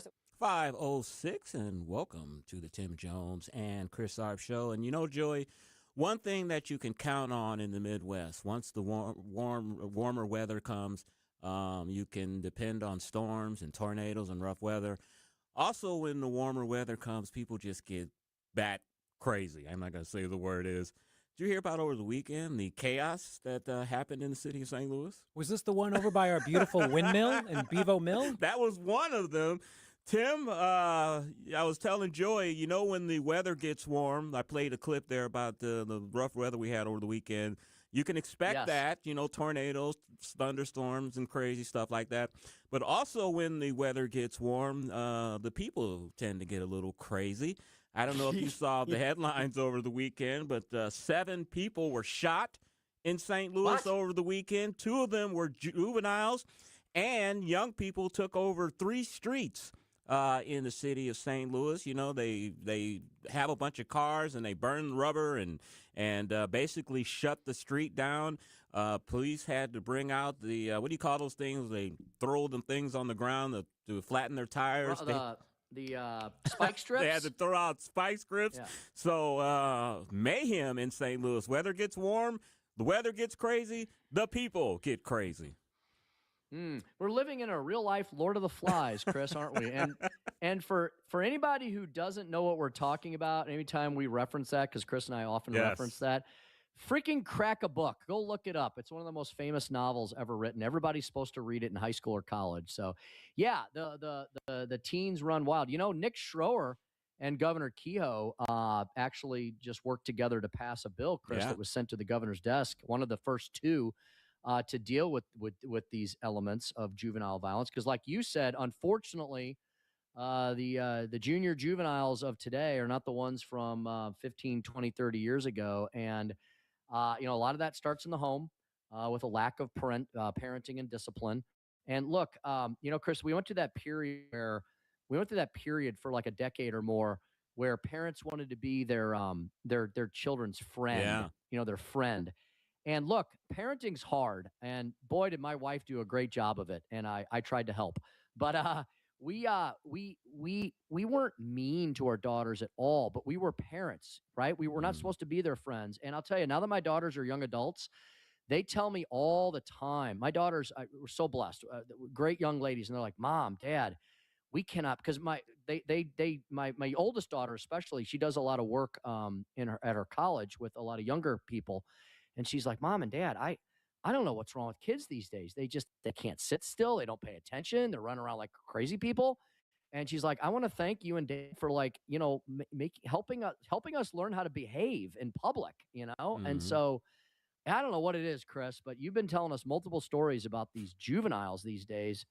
And we've got to fix this. This is a cultural problem, like so much. Yeah. And we've got to get back to having a civilized society where parents are involved in the upbringing of their children. Well, to use language of the kids, these kids are quote unquote off the chain right now. And that particular and that particular bill that you were talking about that Senator Shore sponsored. Remember, we talked about this last week. Pulitzer Prize winning. Oh my God, I can't believe I have to say that. Pulitzer Prize winning Tony Messenger wrote a column on that saying that this bill is going to increase the prison population, that we're turning the clock back, that this isn't how it's supposed to be. They're just juveniles. And it's like, dude, what planet, what time frame are you living in? These kids now that are committing some of the most heinous crimes you can imagine as juveniles, not as adults. This is a system that needs to be changed. It needs to be updated drastically. I couldn't agree with you more. Look, I am all for, and you know what? It was funny, Chris. Zach Smith and I actually discussed this subject at lunch today because he, of course, our legal eagle, and we talked about this, and we talked about the difference between appropriate criminal justice reform and then just throwing all the laws out the books, right? And saying, let's let the inmates run the asylum. Yeah. You have to have a balancing act. Look, I am all for, I am actually a huge advocate for giving people a second chance when you're talking about non-violent offenders, especially. But Chris, to your point, when you're talking about people, I don't care what age they are, committing heinous crimes, they have to serve the time if they're found guilty. They have to be rehabilitated, and hopefully they can be. But you can't just say, "Oh, you know what? Let's just let everybody right back out on the streets." Tony Messenger is absolutely wrong. Maybe we should be filling up the prisons again with these violent offenders who have shown that they just can't function in free society. My mother gave me an example of tough love once that I have never forgotten. I was probably about 7, 8, 9 years old, and she was making me angry, and I said something to her. I said, "Mom, I don't love you anymore." And I was thinking, oh, I'm going to really break her heart with that one. I never said anything like that to my mother ever. I said, "I don't love you anymore." And Tim, she looked at me with a straight face and said, "Well, I'm sorry to hear that," but then she just went on. I was like, man, I tried the ace card. I thought that was going to like break her heart, saying I don't love her. And she just played it off like, yeah, okay, whatever. You're still going to do what I'm telling you to do. And you're still getting a spanking tough. And I have never forgotten that. I will never forget that. And that's the tough love that we had as growing up, man. You know, kids need boundaries. My mom used to say that all the time. She was a grade school teacher. And my mom was very, very strict as a teacher, but her students absolutely loved her. They adored her. And she always used to say, these kids adore her because she gives them boundaries. They know what line they can cross and what they can't cross. And children respect that. Children want order. They want to know there's an authority figure that is telling them what to do because they equate that with love. If you're letting your child do anything that you want, you may think that's fantastic, but I think they inwardly don't feel loved when you don't give them any boundaries. Yeah, you know, none of us knew this when we were little young people running around, but there is wisdom that comes with living a few years on this planet. There's wisdom that comes with becoming an adult, becoming a parent, becoming a caregiver. There's a big difference between intelligence, which a lot of young people have, of course, right? We want there to be the next generation of Einsteins and Alexander Graham Bells and such and so forth. But there's a big difference between youthful intelligence and the wisdom that comes with age. And the wisdom that parents have should be applied. Adults have to run the railroad, right? You can't just put the kids in charge before they're ready. And if you don't raise children properly and teach them about things like laws in the civilized society, it all breaks down, and here comes the Lord of the Flies, and they just let it run loose. Exactly. Switching topics here a second. Did you get any chance to watch any of the March Madness Conference Championship basketball games this weekend? I did. I listened to a few games on the long car ride down south, and we watched a couple things yesterday, I think. Yes. I was very surprised. I didn't watch the selection show yesterday because I was with my childhood friend who was in town from Arizona. But I woke up this morning and read that Mizzou did make the tournament, and they're playing a game here in St. Louis. That's almost cool. That's almost like home field advantage, home court advantage for them. They are the 10th seed in their division or their conference bracket, and they will actually be playing here in St. Louis. So good for them. There was a lot of really notable teams that made the tournament this year, Chris, that I didn't expect, number one, and number two, that I was familiar with. So a lot of teams that we can all cheer for. The Billikens made it in as well. So we've got Mizzou, we've got SLU, and then we have some personal favorites that, my family will be cheering for. There's a lot of favorites. And Chris, my alma mater, the St. John, the Johnnies, the Red Storm. We used to call them the Redmen. The Redmen, some law professor got a hold of that and changed that a long time ago.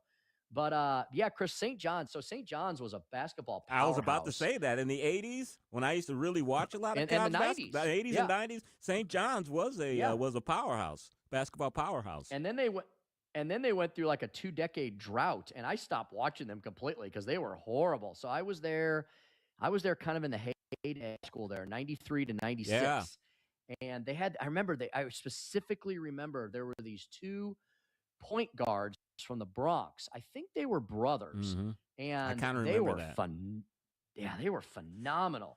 And then they were pretty good for several years after. And then like around 2000, 2001, St. John's just like fell off the map. Tim, did they decline when they changed their name and got politically correct? I think so. I think you're right. Is that what happened? I would say spot on. No, I don't know.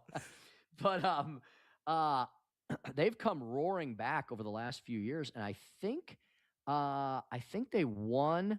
Yes, they won. They beat UConn in the Big East Championship, and they are ranked number 5 in their bracket. I don't know where they are nationally, but they're ranked number 5 in the East. So they're playing in the East bracket, and their first game is against number 12 Northern Iowa. That those 5-12 matchups are always tough. But Chris, they're in a tough bracket. So listen to this. They're in a bracket in the East that includes UConn, okay, number 2, includes Michigan State, number 3, always tough, Kansas, always tough, number 4, and Duke. They're in the bracket with the number 1 overall seed. Yeah, I was disappointed to see that because my wife, being an alma mater of UNC Chapel Hill, we always say puke on Duke. Sorry, all you Duke fans. And, one last sports note, I don't watch a lot of baseball anymore. I watch Cardinals when I can catch them on the TV. But, man, I watched a really great baseball game on Saturday night. It was the World Baseball Classic. I couldn't sleep. Oh. It was in Miami. How was that? Oh, it was Japan versus Venezuela. Excellent game. I caught it in the second inning. Japan broke out to about a 4-run lead.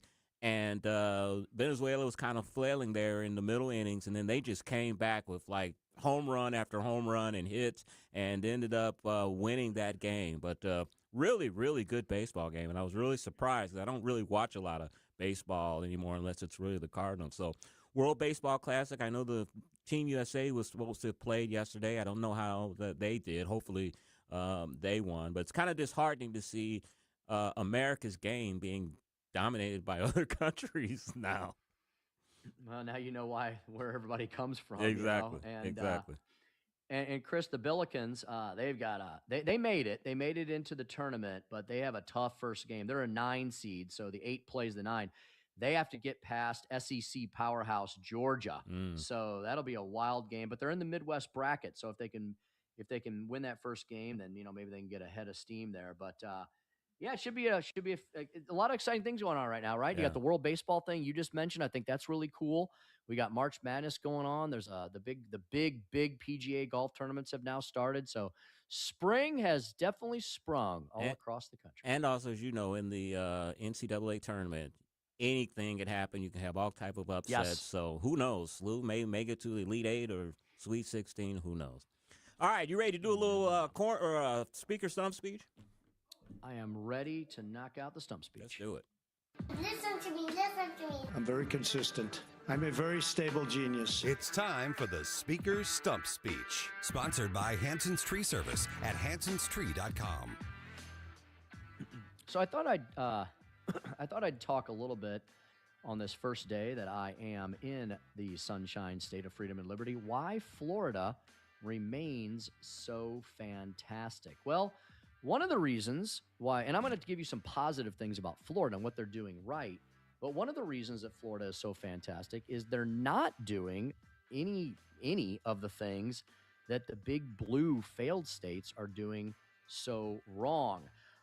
Case in point, boy, here is a real, boy, if you want to put apples to apples here, let's look at what the newly minted governor of the Commonwealth of Virginia is proposing, Abigail Spanberger. Yep, that's her real name. Let's see what she's doing versus what Ron DeSantis is doing, or most importantly, not doing in the Sunshine State of Florida.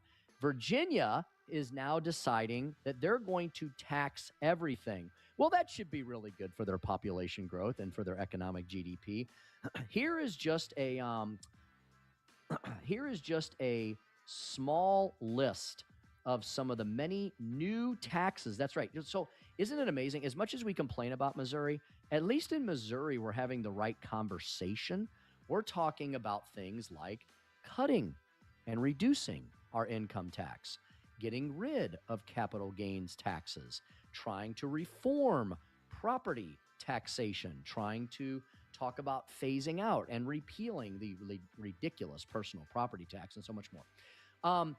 So at least we're having the right conversation. Hopefully we get some of those things across the finish line. But here's what they're discussing in Virginia. So this is why they're not even on the same planet when it comes to having the correct conversation that we're having in Missouri and what Floridians are actually experiencing here in the Sunshine State.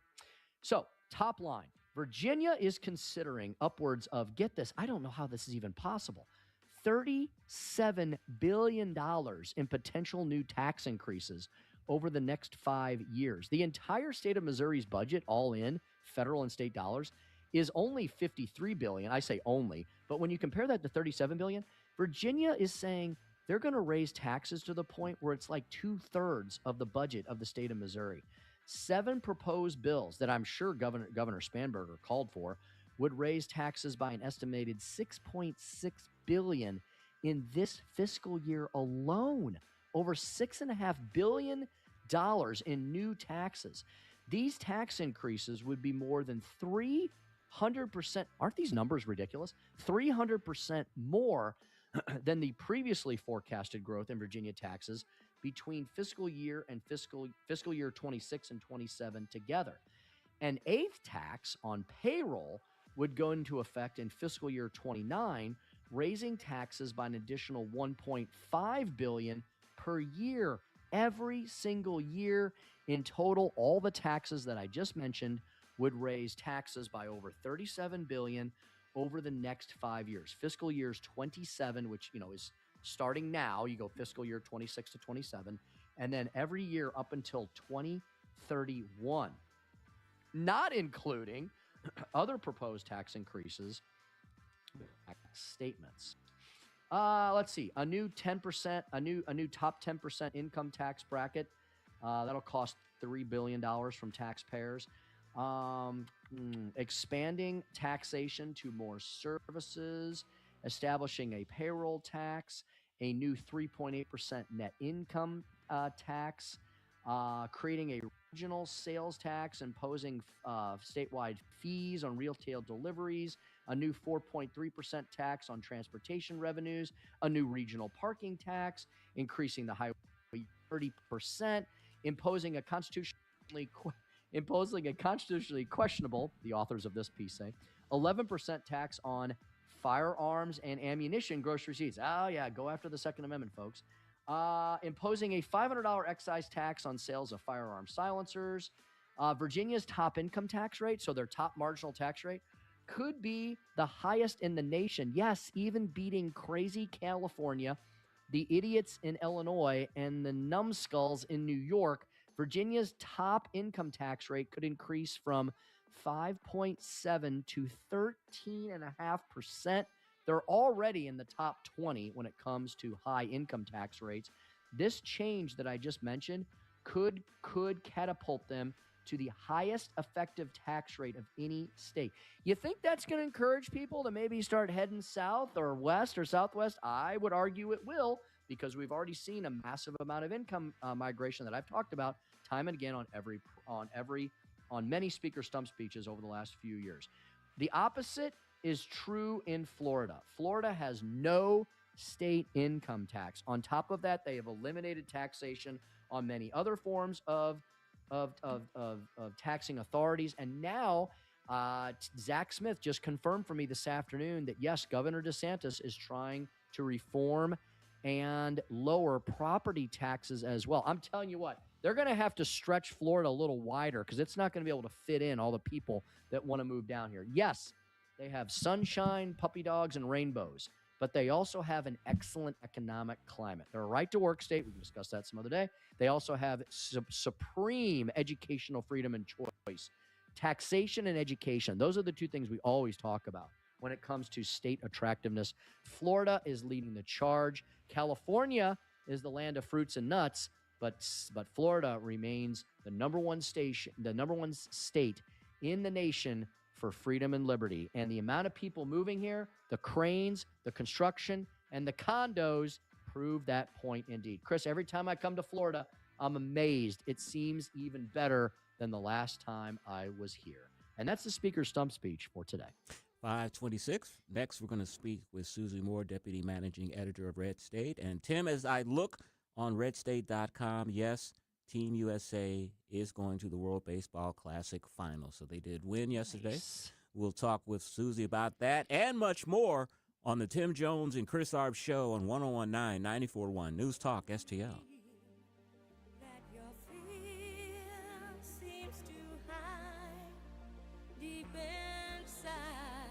Tim Jones and Chris Arps, driving the leftist crazy all afternoon.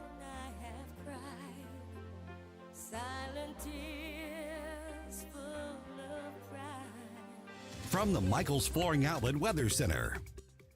I'm First Alert 4 Chief Meteorologist Steve Templeton. We got a cold one tonight, low down to 15, but winds won't be as strong overnight and tomorrow. Still a wind chill of about 5 in the morning. A frigid St. Patrick's Day with a high of 37 degrees, partly cloudy skies. Chance for a little light mix Tuesday night, Wednesday morning of snow, rain, but temperatures above freezing, so no impacts in St. Louis. And then mostly sunny and warming up, a high of 65 on Wednesday. We've got 70s for the end of the week. That's the latest from the First Alert 4 Weather Center. I'm Chief Meteorologist Steve Templeton. Number one for live and local conservative talk. We're just not thinking long term. I think the most important issue before us. It's funny how these people who vote for him just don't seem to research the candidates. 101.9 and 94.1 News Talk STL. Let me tell you about something that I genuinely use. It's Royal Banks of Missouri's interactive teller machines, or their ITMs. You know, you can think of them as a branch without the lobby. You pull up, and instead of just pushing buttons on an ATM, you're actually talking live with a real Royal Banks teller on video and audio. Same service you'd get inside just without getting out of your car. That's why I use them. They're quick, they're easy, and they're still personal. I can deposit or withdraw cash, make loan payments, cash checks, move money, and if I have a question, I'm talking to an actual human being, not a screen prompt. Here's the real advantage, though, the hours. Wednesdays, 8 a.m. to 7 p.m., Saturday, 9 to 2. If you don't live your life between 9 and 5, that really matters.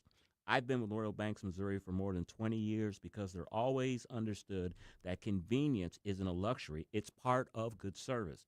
16 locations across St. Louis, probably one near you, St. Charles, Illinois, Northeast Missouri. They're locally owned, independently run, and invested right here in St. Louis.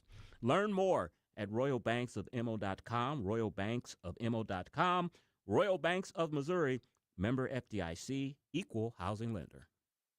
Hey, Tony Colombo here, inviting you out for a great night of fun and rock and roll with the Queen Tribute Somebody to Love, Friday, March 20th at the Mill in Granite City. My band, Tony Colombo and the North County Sound Machine, featuring Katie Fitzpatrick, opens the show, followed by the ultimate Queen experience from Somebody to Love.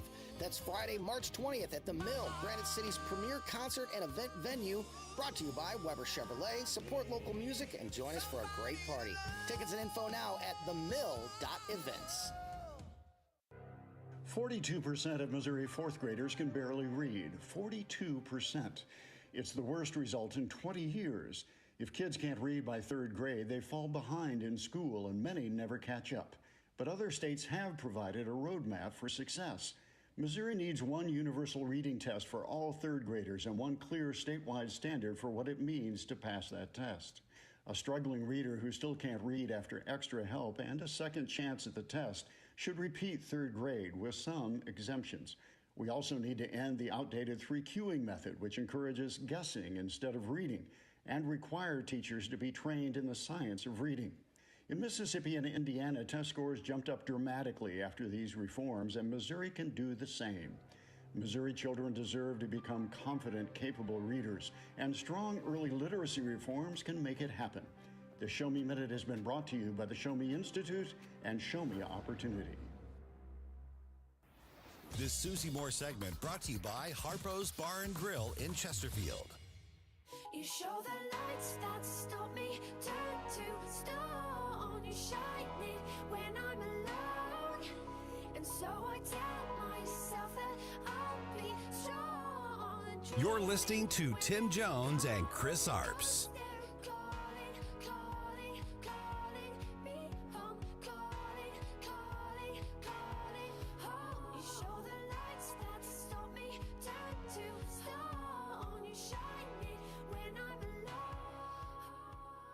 I want to also introduce Susie Wiles, who's fantastic. She's our chief of staff, and she's an amazing person, an amazing fighter, and she announced a minor difficulty, which will be in good shape for, he'll be around for a long time. She had a diagnosis. You probably saw it. And she's going to take care of it immediately as opposed to waiting. She said, let's do it now. I said, do it immediately. Because with that particular ailment, the faster the better. Oh, Susie Q, baby, I love you. Susie Q. I'm the boss. How about that? And that particular ailment that the president mentioned was breast cancer. Susie Wiles, I got the wrong name. I'm confusing my people. She announced that she had early stage of breast cancer, so we're sending our best wishes to her. It's amazing that at one time breast cancer was something that wasn't really discussed. You kept that kind of under wraps. But former First Lady Betty Ford announced that she had breast cancer back in the 70s when she was First Lady, and it's made it something that people publicize to help other people. You have any thoughts on today's announcement, Ms. Moore? Well, I do, because I myself went through breast cancer a little over a decade ago. Oh, wow. And blogged on it. At the time, I wasn't writing at Red State yet or anything like that, but I kept a series of blogs on it. I was fortunate because mine was caught very early too. And not that I recommend cancer for anyone, Chris. I know you can relate. Yes. But I have said, if you're going to get it, get what I had, because they were able to catch it quickly enough that thankfully I didn't have to go through what a lot of people have to go through when it comes to being a cancer patient. So, yes, when I heard the news this morning about Susie Wiles, I was immediately struck by it because it kind of hits close to home. Not only do we share a name, but obviously an experience as well. So I wish her the best. And anymore, you're right. I mean, it's kind of one of those things where people do share that, and part of that's social media, and part of that's just our society now, I think, is much more open about diagnoses like these and treatment for them. But just wish her the best. Just a quick follow-up, and they said that it was early stage. Will she be able to still do her normal work duties, do you think, or will she need some time off? Well, I think it depends on exactly. So I can relate it to my experience and then relate it to that. I was able to continue working completely, and I was a mom to a little girl who was 9 at the time. No, maybe 11. And, it didn't really slow me down in any way. I was lucky. I was able to do I had a lumpectomy, which, maybe took me out of commission for a day or two. And then I did radiation 7:30 in the morning every day over at St. Luke's for about 6 weeks, which, I had to adjust my schedule for, but it didn't take me out of commission. Right. So depending on what exactly they're recommending treatment-wise, if she has to have more invasive surgery or undergo any kind of chemo, that's a different thing. But since it's in an early stage, my guess would be that she won't have to do that. And Susie, we haven't, of course, kicked it yet, but there's so many advances. I mean, where we are now versus even 10 years ago, there has been a massive advancement towards it, right? And hopefully, maybe one of the good things that AI can assist us with is finding a cure for cancer, or at least something that can put we can find the root cause, right? And then we'll know how to target it. But Susie Wiles should have a pretty good prognosis moving forward, right? Oh, yeah. I mean, if they're saying it's early stage, she's going to have, top-notch medical care. And this is a disease that is, while unfortunate, is very conquerable, particularly with the advances we've seen. So, I am optimistic that President Trump's words there are accurate in predicting that she has a good prognosis, and she will do well. Speaking with Susie Moore, of course, Deputy Managing Editor at RedState.com, and she's co-host of Mike Ferguson in the Morning and host of Red State Radio on Saturday mornings at 4 p.m., and Sunday at 4 p.m. And Susie, I want to ask you, you guys have a story by Strife. It's on the front of the page about Cuba and their energy grid, how they don't have any oil, and it's really affecting that economy, affecting the people. Wall Street Journal had a story today that said that Cubans, because there's an energy shortage and there's not a lot of electricity, that they are really starting to protest a lot at night under the cover of darkness because there's no energy. The president has said that after the situation in the Middle East settles down, that Cuba may be next. There certainly are some signs indicating that. I think it's safe to say the Cubans are restless, and I think that this might be a time where it's ripe when they see what's gone on with Venezuela, in particular. That maybe we can see the Cuban people kind of throw off the shackles of communism. It seems to be something that is, more likely or more workable now than it might have been. I'm pretty confident our Secretary of State has his eye on that and is monitoring it closely. We want to be careful. In the U.S., obviously, we're interested. We have a vested interest in making sure that the Western Hemisphere, in particular, has allies and countries that we can work together with instead of be at odds with, and so it works to our benefit to have a more friendly leadership there. But I think we do want to be careful in terms of not getting overextended and not getting distracted. Yeah. We got a lot going on right now. So hopefully the Cuban people can do themselves a favor and get things situated in a more positive stance for themselves.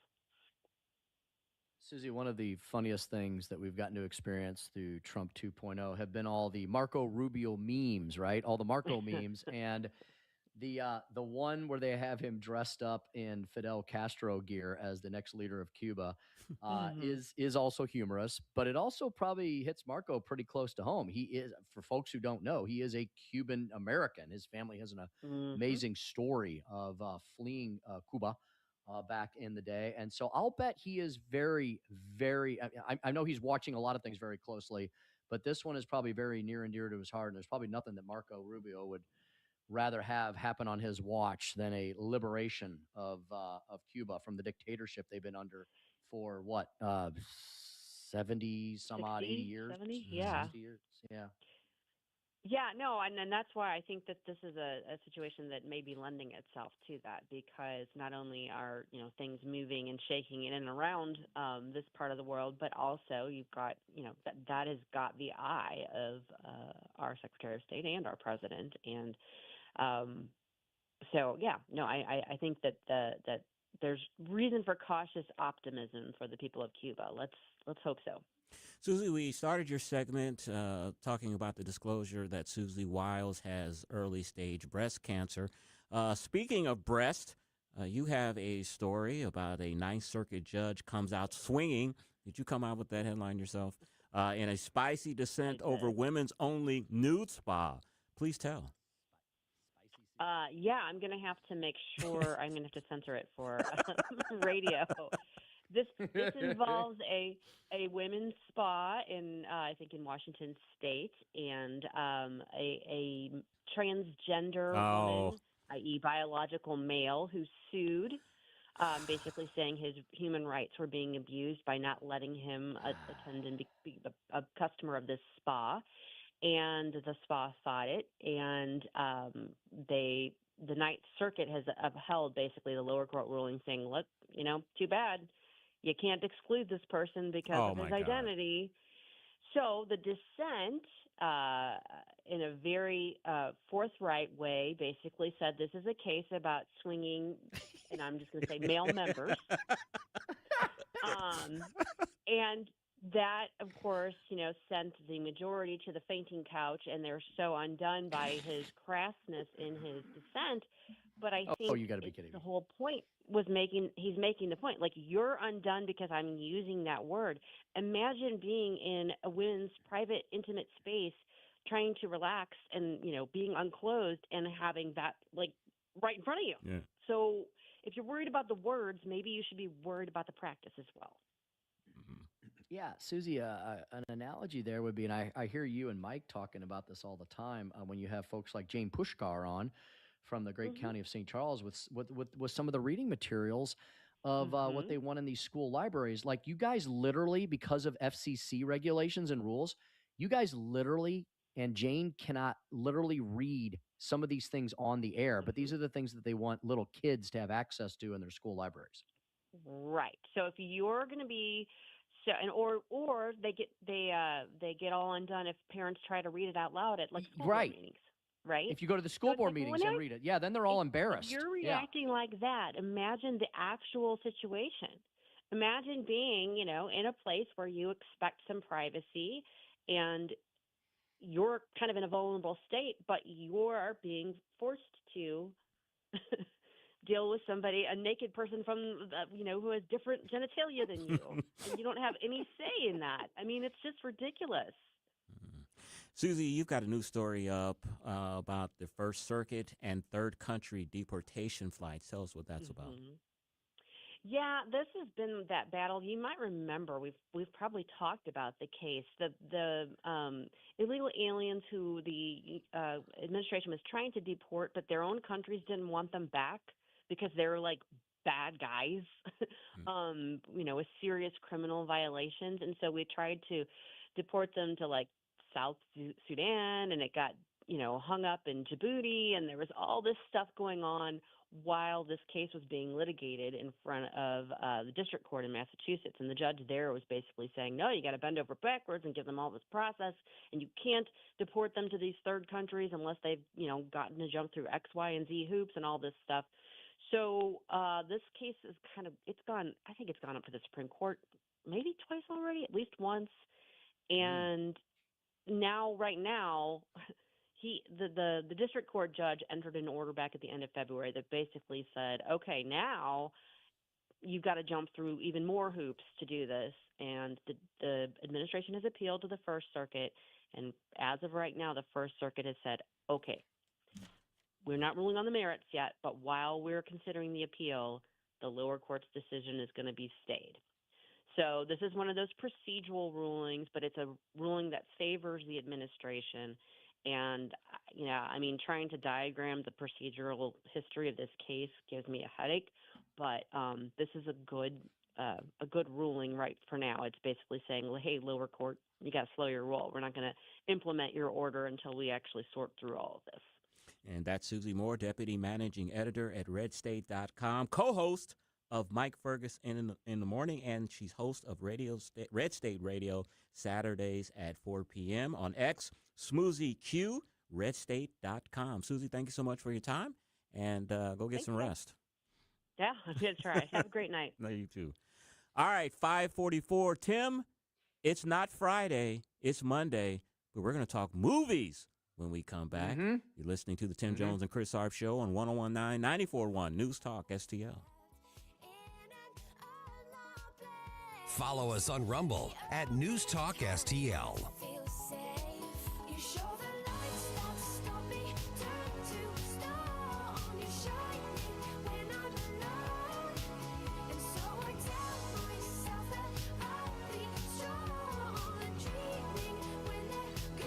This hour of Jones and Arps is brought to you by Stifel. Contact your Stifel financial advisor at stifel.com. That's STIFEL.com. From the Michaels Flooring Outlet Weather Center. I'm First Alert 4 Chief Meteorologist Steve Templeton. We got a cold one tonight, low down to 15, but winds won't be as strong overnight and tomorrow. Still wind chill about 5 in the morning. A frigid St. Patrick's Day with a high of 37 degrees, partly cloudy skies. Chance for a little light mix Tuesday night, Wednesday morning of snow, rain, but temperatures above freezing, so no impacts in St. Louis. And then mostly sunny and warming up, a high of 65 on Wednesday. We've got 70s for the end of the week. That's the latest from the First Alert 4 Weather Center. I'm Chief Meteorologist Steve Templeton.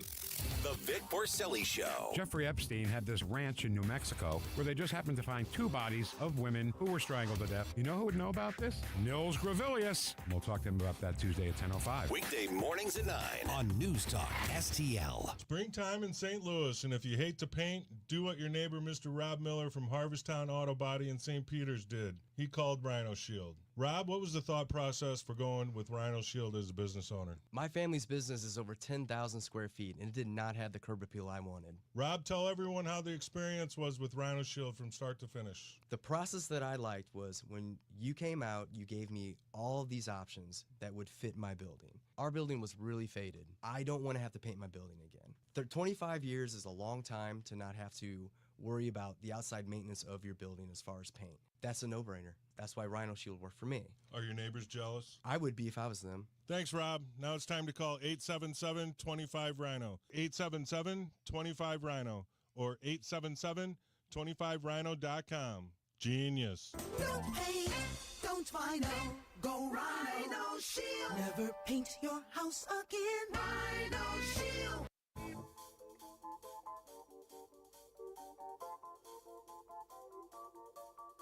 You're listening to Tim Jones and Chris Arps. Blinded by the light, wrapped up like a douche, another runner in the night. Blinded by the light, wrapped up like a douche, another runner in the night. Blinded by the light. You were the first woman of color nominated in this category, and you were also the first woman to win. Now, in this very much so male-dominated category, what do you hope your win does to open the doors for representation for females, for cinematography? It's tricky because when you go up there, you have so much to say, especially after 98 years. There's like so much in your head, and you're like, are they going to kick me off? Can I say all this stuff? A lot of little girls that look like me will sleep really well tonight because they'll want to become cinematographers. 547 on the Tim Jones and Chris Arp Show. And, of course, the 98th Oscars presentation happened over the weekend. We have a resident critic with us, of course, our excellent producer, Joy V. I guess my first question, Joy, is what exactly is a cinematographer? What do they do? Well, you usually think of the director holding the camera on his shoulder, but it's not like that at all. The director will just point and say, make that look pretty. Okay. And then the cinematographer will actually grab the right lens, make sure everything's in frame, and they are the ones who make it look pretty. I always wondered that. Tim, did you watch the Oscars last night? I haven't watched it in probably 40 years, but you still watch movies a lot. Did you watch it? Well, we had it on in the background, and we were kind of paying attention off and on as things were happening.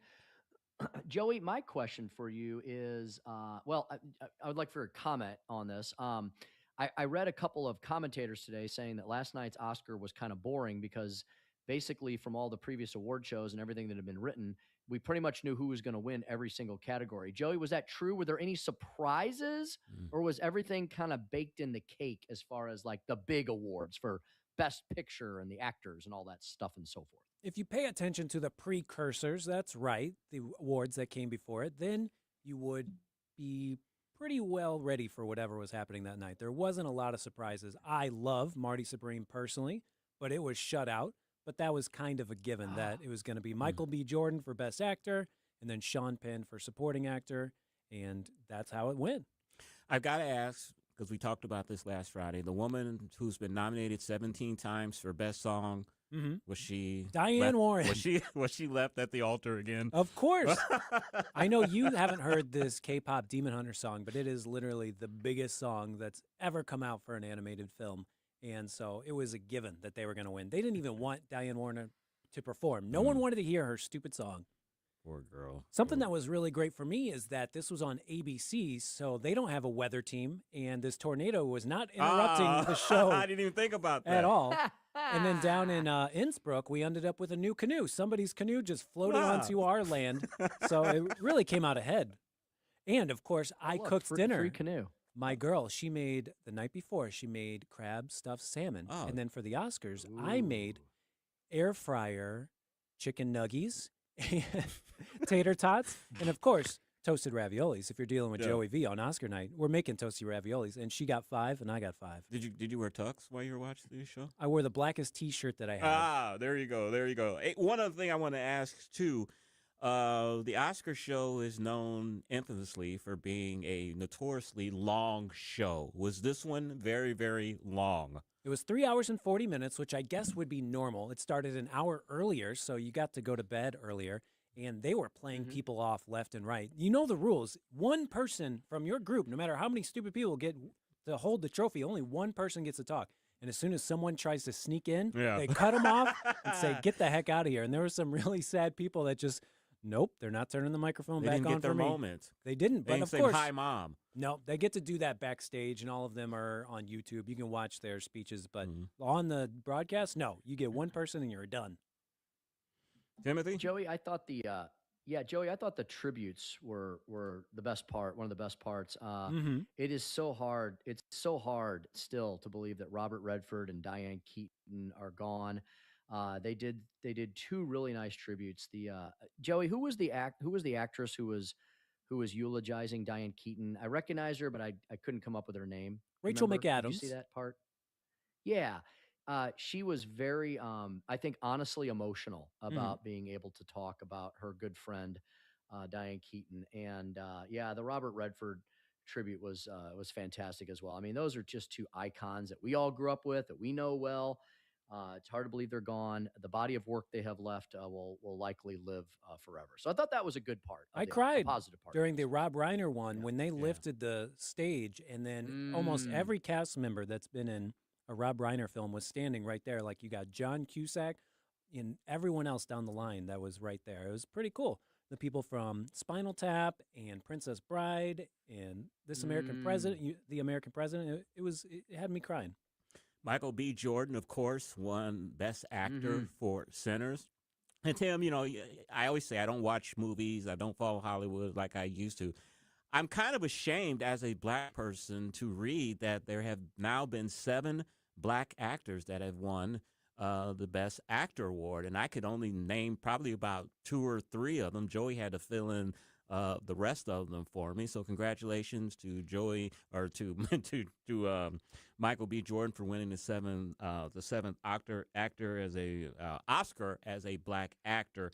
That clip that we came in with, that woman, she's Filipino and black, so she's the first woman to ever win cinematographer and the first woman of color, first black woman to ever be nominated. Sinners? Yeah, and that was for Sinners, yeah. Now, Autumn Arkapow. Now, a lot of people were saying, Joey, that Michael Jordan did an excellent performance playing 2 different characters that were twins, and that was deserving of the Best Actor award. But also a lot of people are saying because of that incident that happened over in Great Britain where the gentleman with the Tourette syndrome was saying the N-word, that kind of moved him up as the sentimental favorite to win the Best Actor. You know, Hollywood's very politically correct. Do you think that had anything to do with it, or was his performance up to par for Best Actor? No, he was always up top for Best Actor. You know, it was just a personal preference that day. People were really feeling Michael B. Jordan. And, you know, when I saw Sinners, I didn't love it the first time, but I really liked it the second time. So it's just different movies for different folks. And having 10 movies nominated for Best Picture, you're going to get a whole lot of different people in there. And it was crazy that Sean Penn, he wins his 3rd Oscar, wasn't even there. He was hanging out with Zelensky in Ukraine. He didn't even want to be at the Oscars. So it's like he doesn't want to be involved, but he does make a political statement at the same time. And I've said many, many times, too, man, I can't stand Sean Penn's politics, but he is one damn good actor. Really good actor. Mm-hmm. Yeah. Chris, you would have enjoyed Michael B. Jordan's acceptance speech. The young folks I'm hanging out this week, they thought it was awesome. You know what his first line was? What's that? He got up, he accepted the Oscar. He said, "First thing I want to do is give all thanks to God."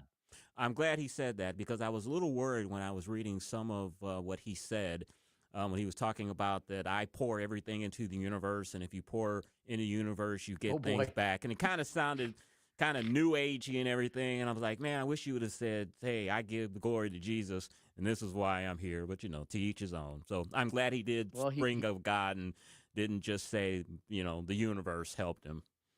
Yeah, he didn't pray to Pan.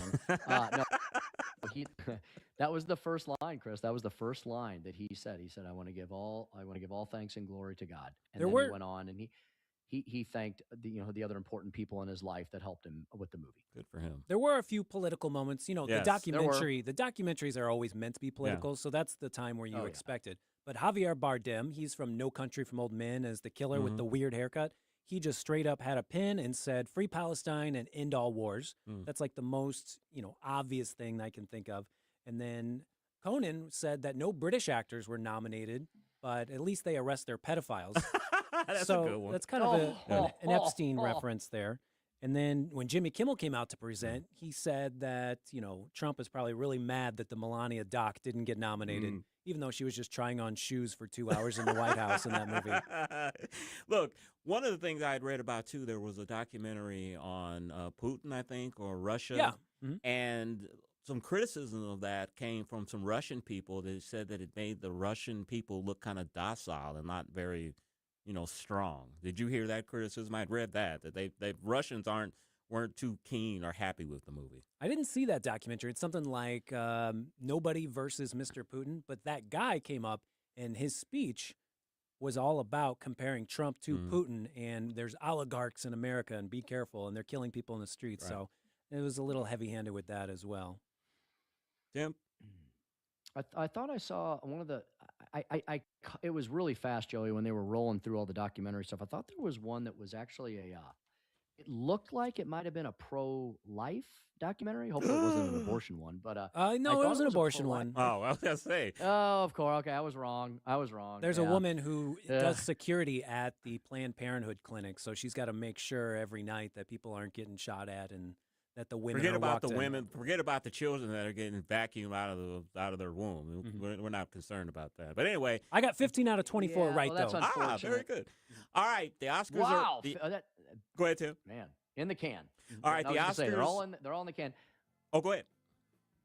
Yeah. So okay. I was just going to say that Joey's right, except for the documentary part. It wasn't as preachy of an Oscars, but the guy who said "Free Palestine," I'm like, dude, you're like 8 months behind. Like we're like freeing Iran now. Joey, quickly, the Oscars are over. Are there a bunch of good movies that are coming out in the next week? Of course, Project Hail Mary comes out Thursday. Go see that. I highly recommend it. All right, that is the end of the Tim Jones and Chris Arps show. Next, Larry Connors USA, the story behind the story when Larry was on a KC-135 tanker refueling mission. Wow. Have a great evening. Drive safe.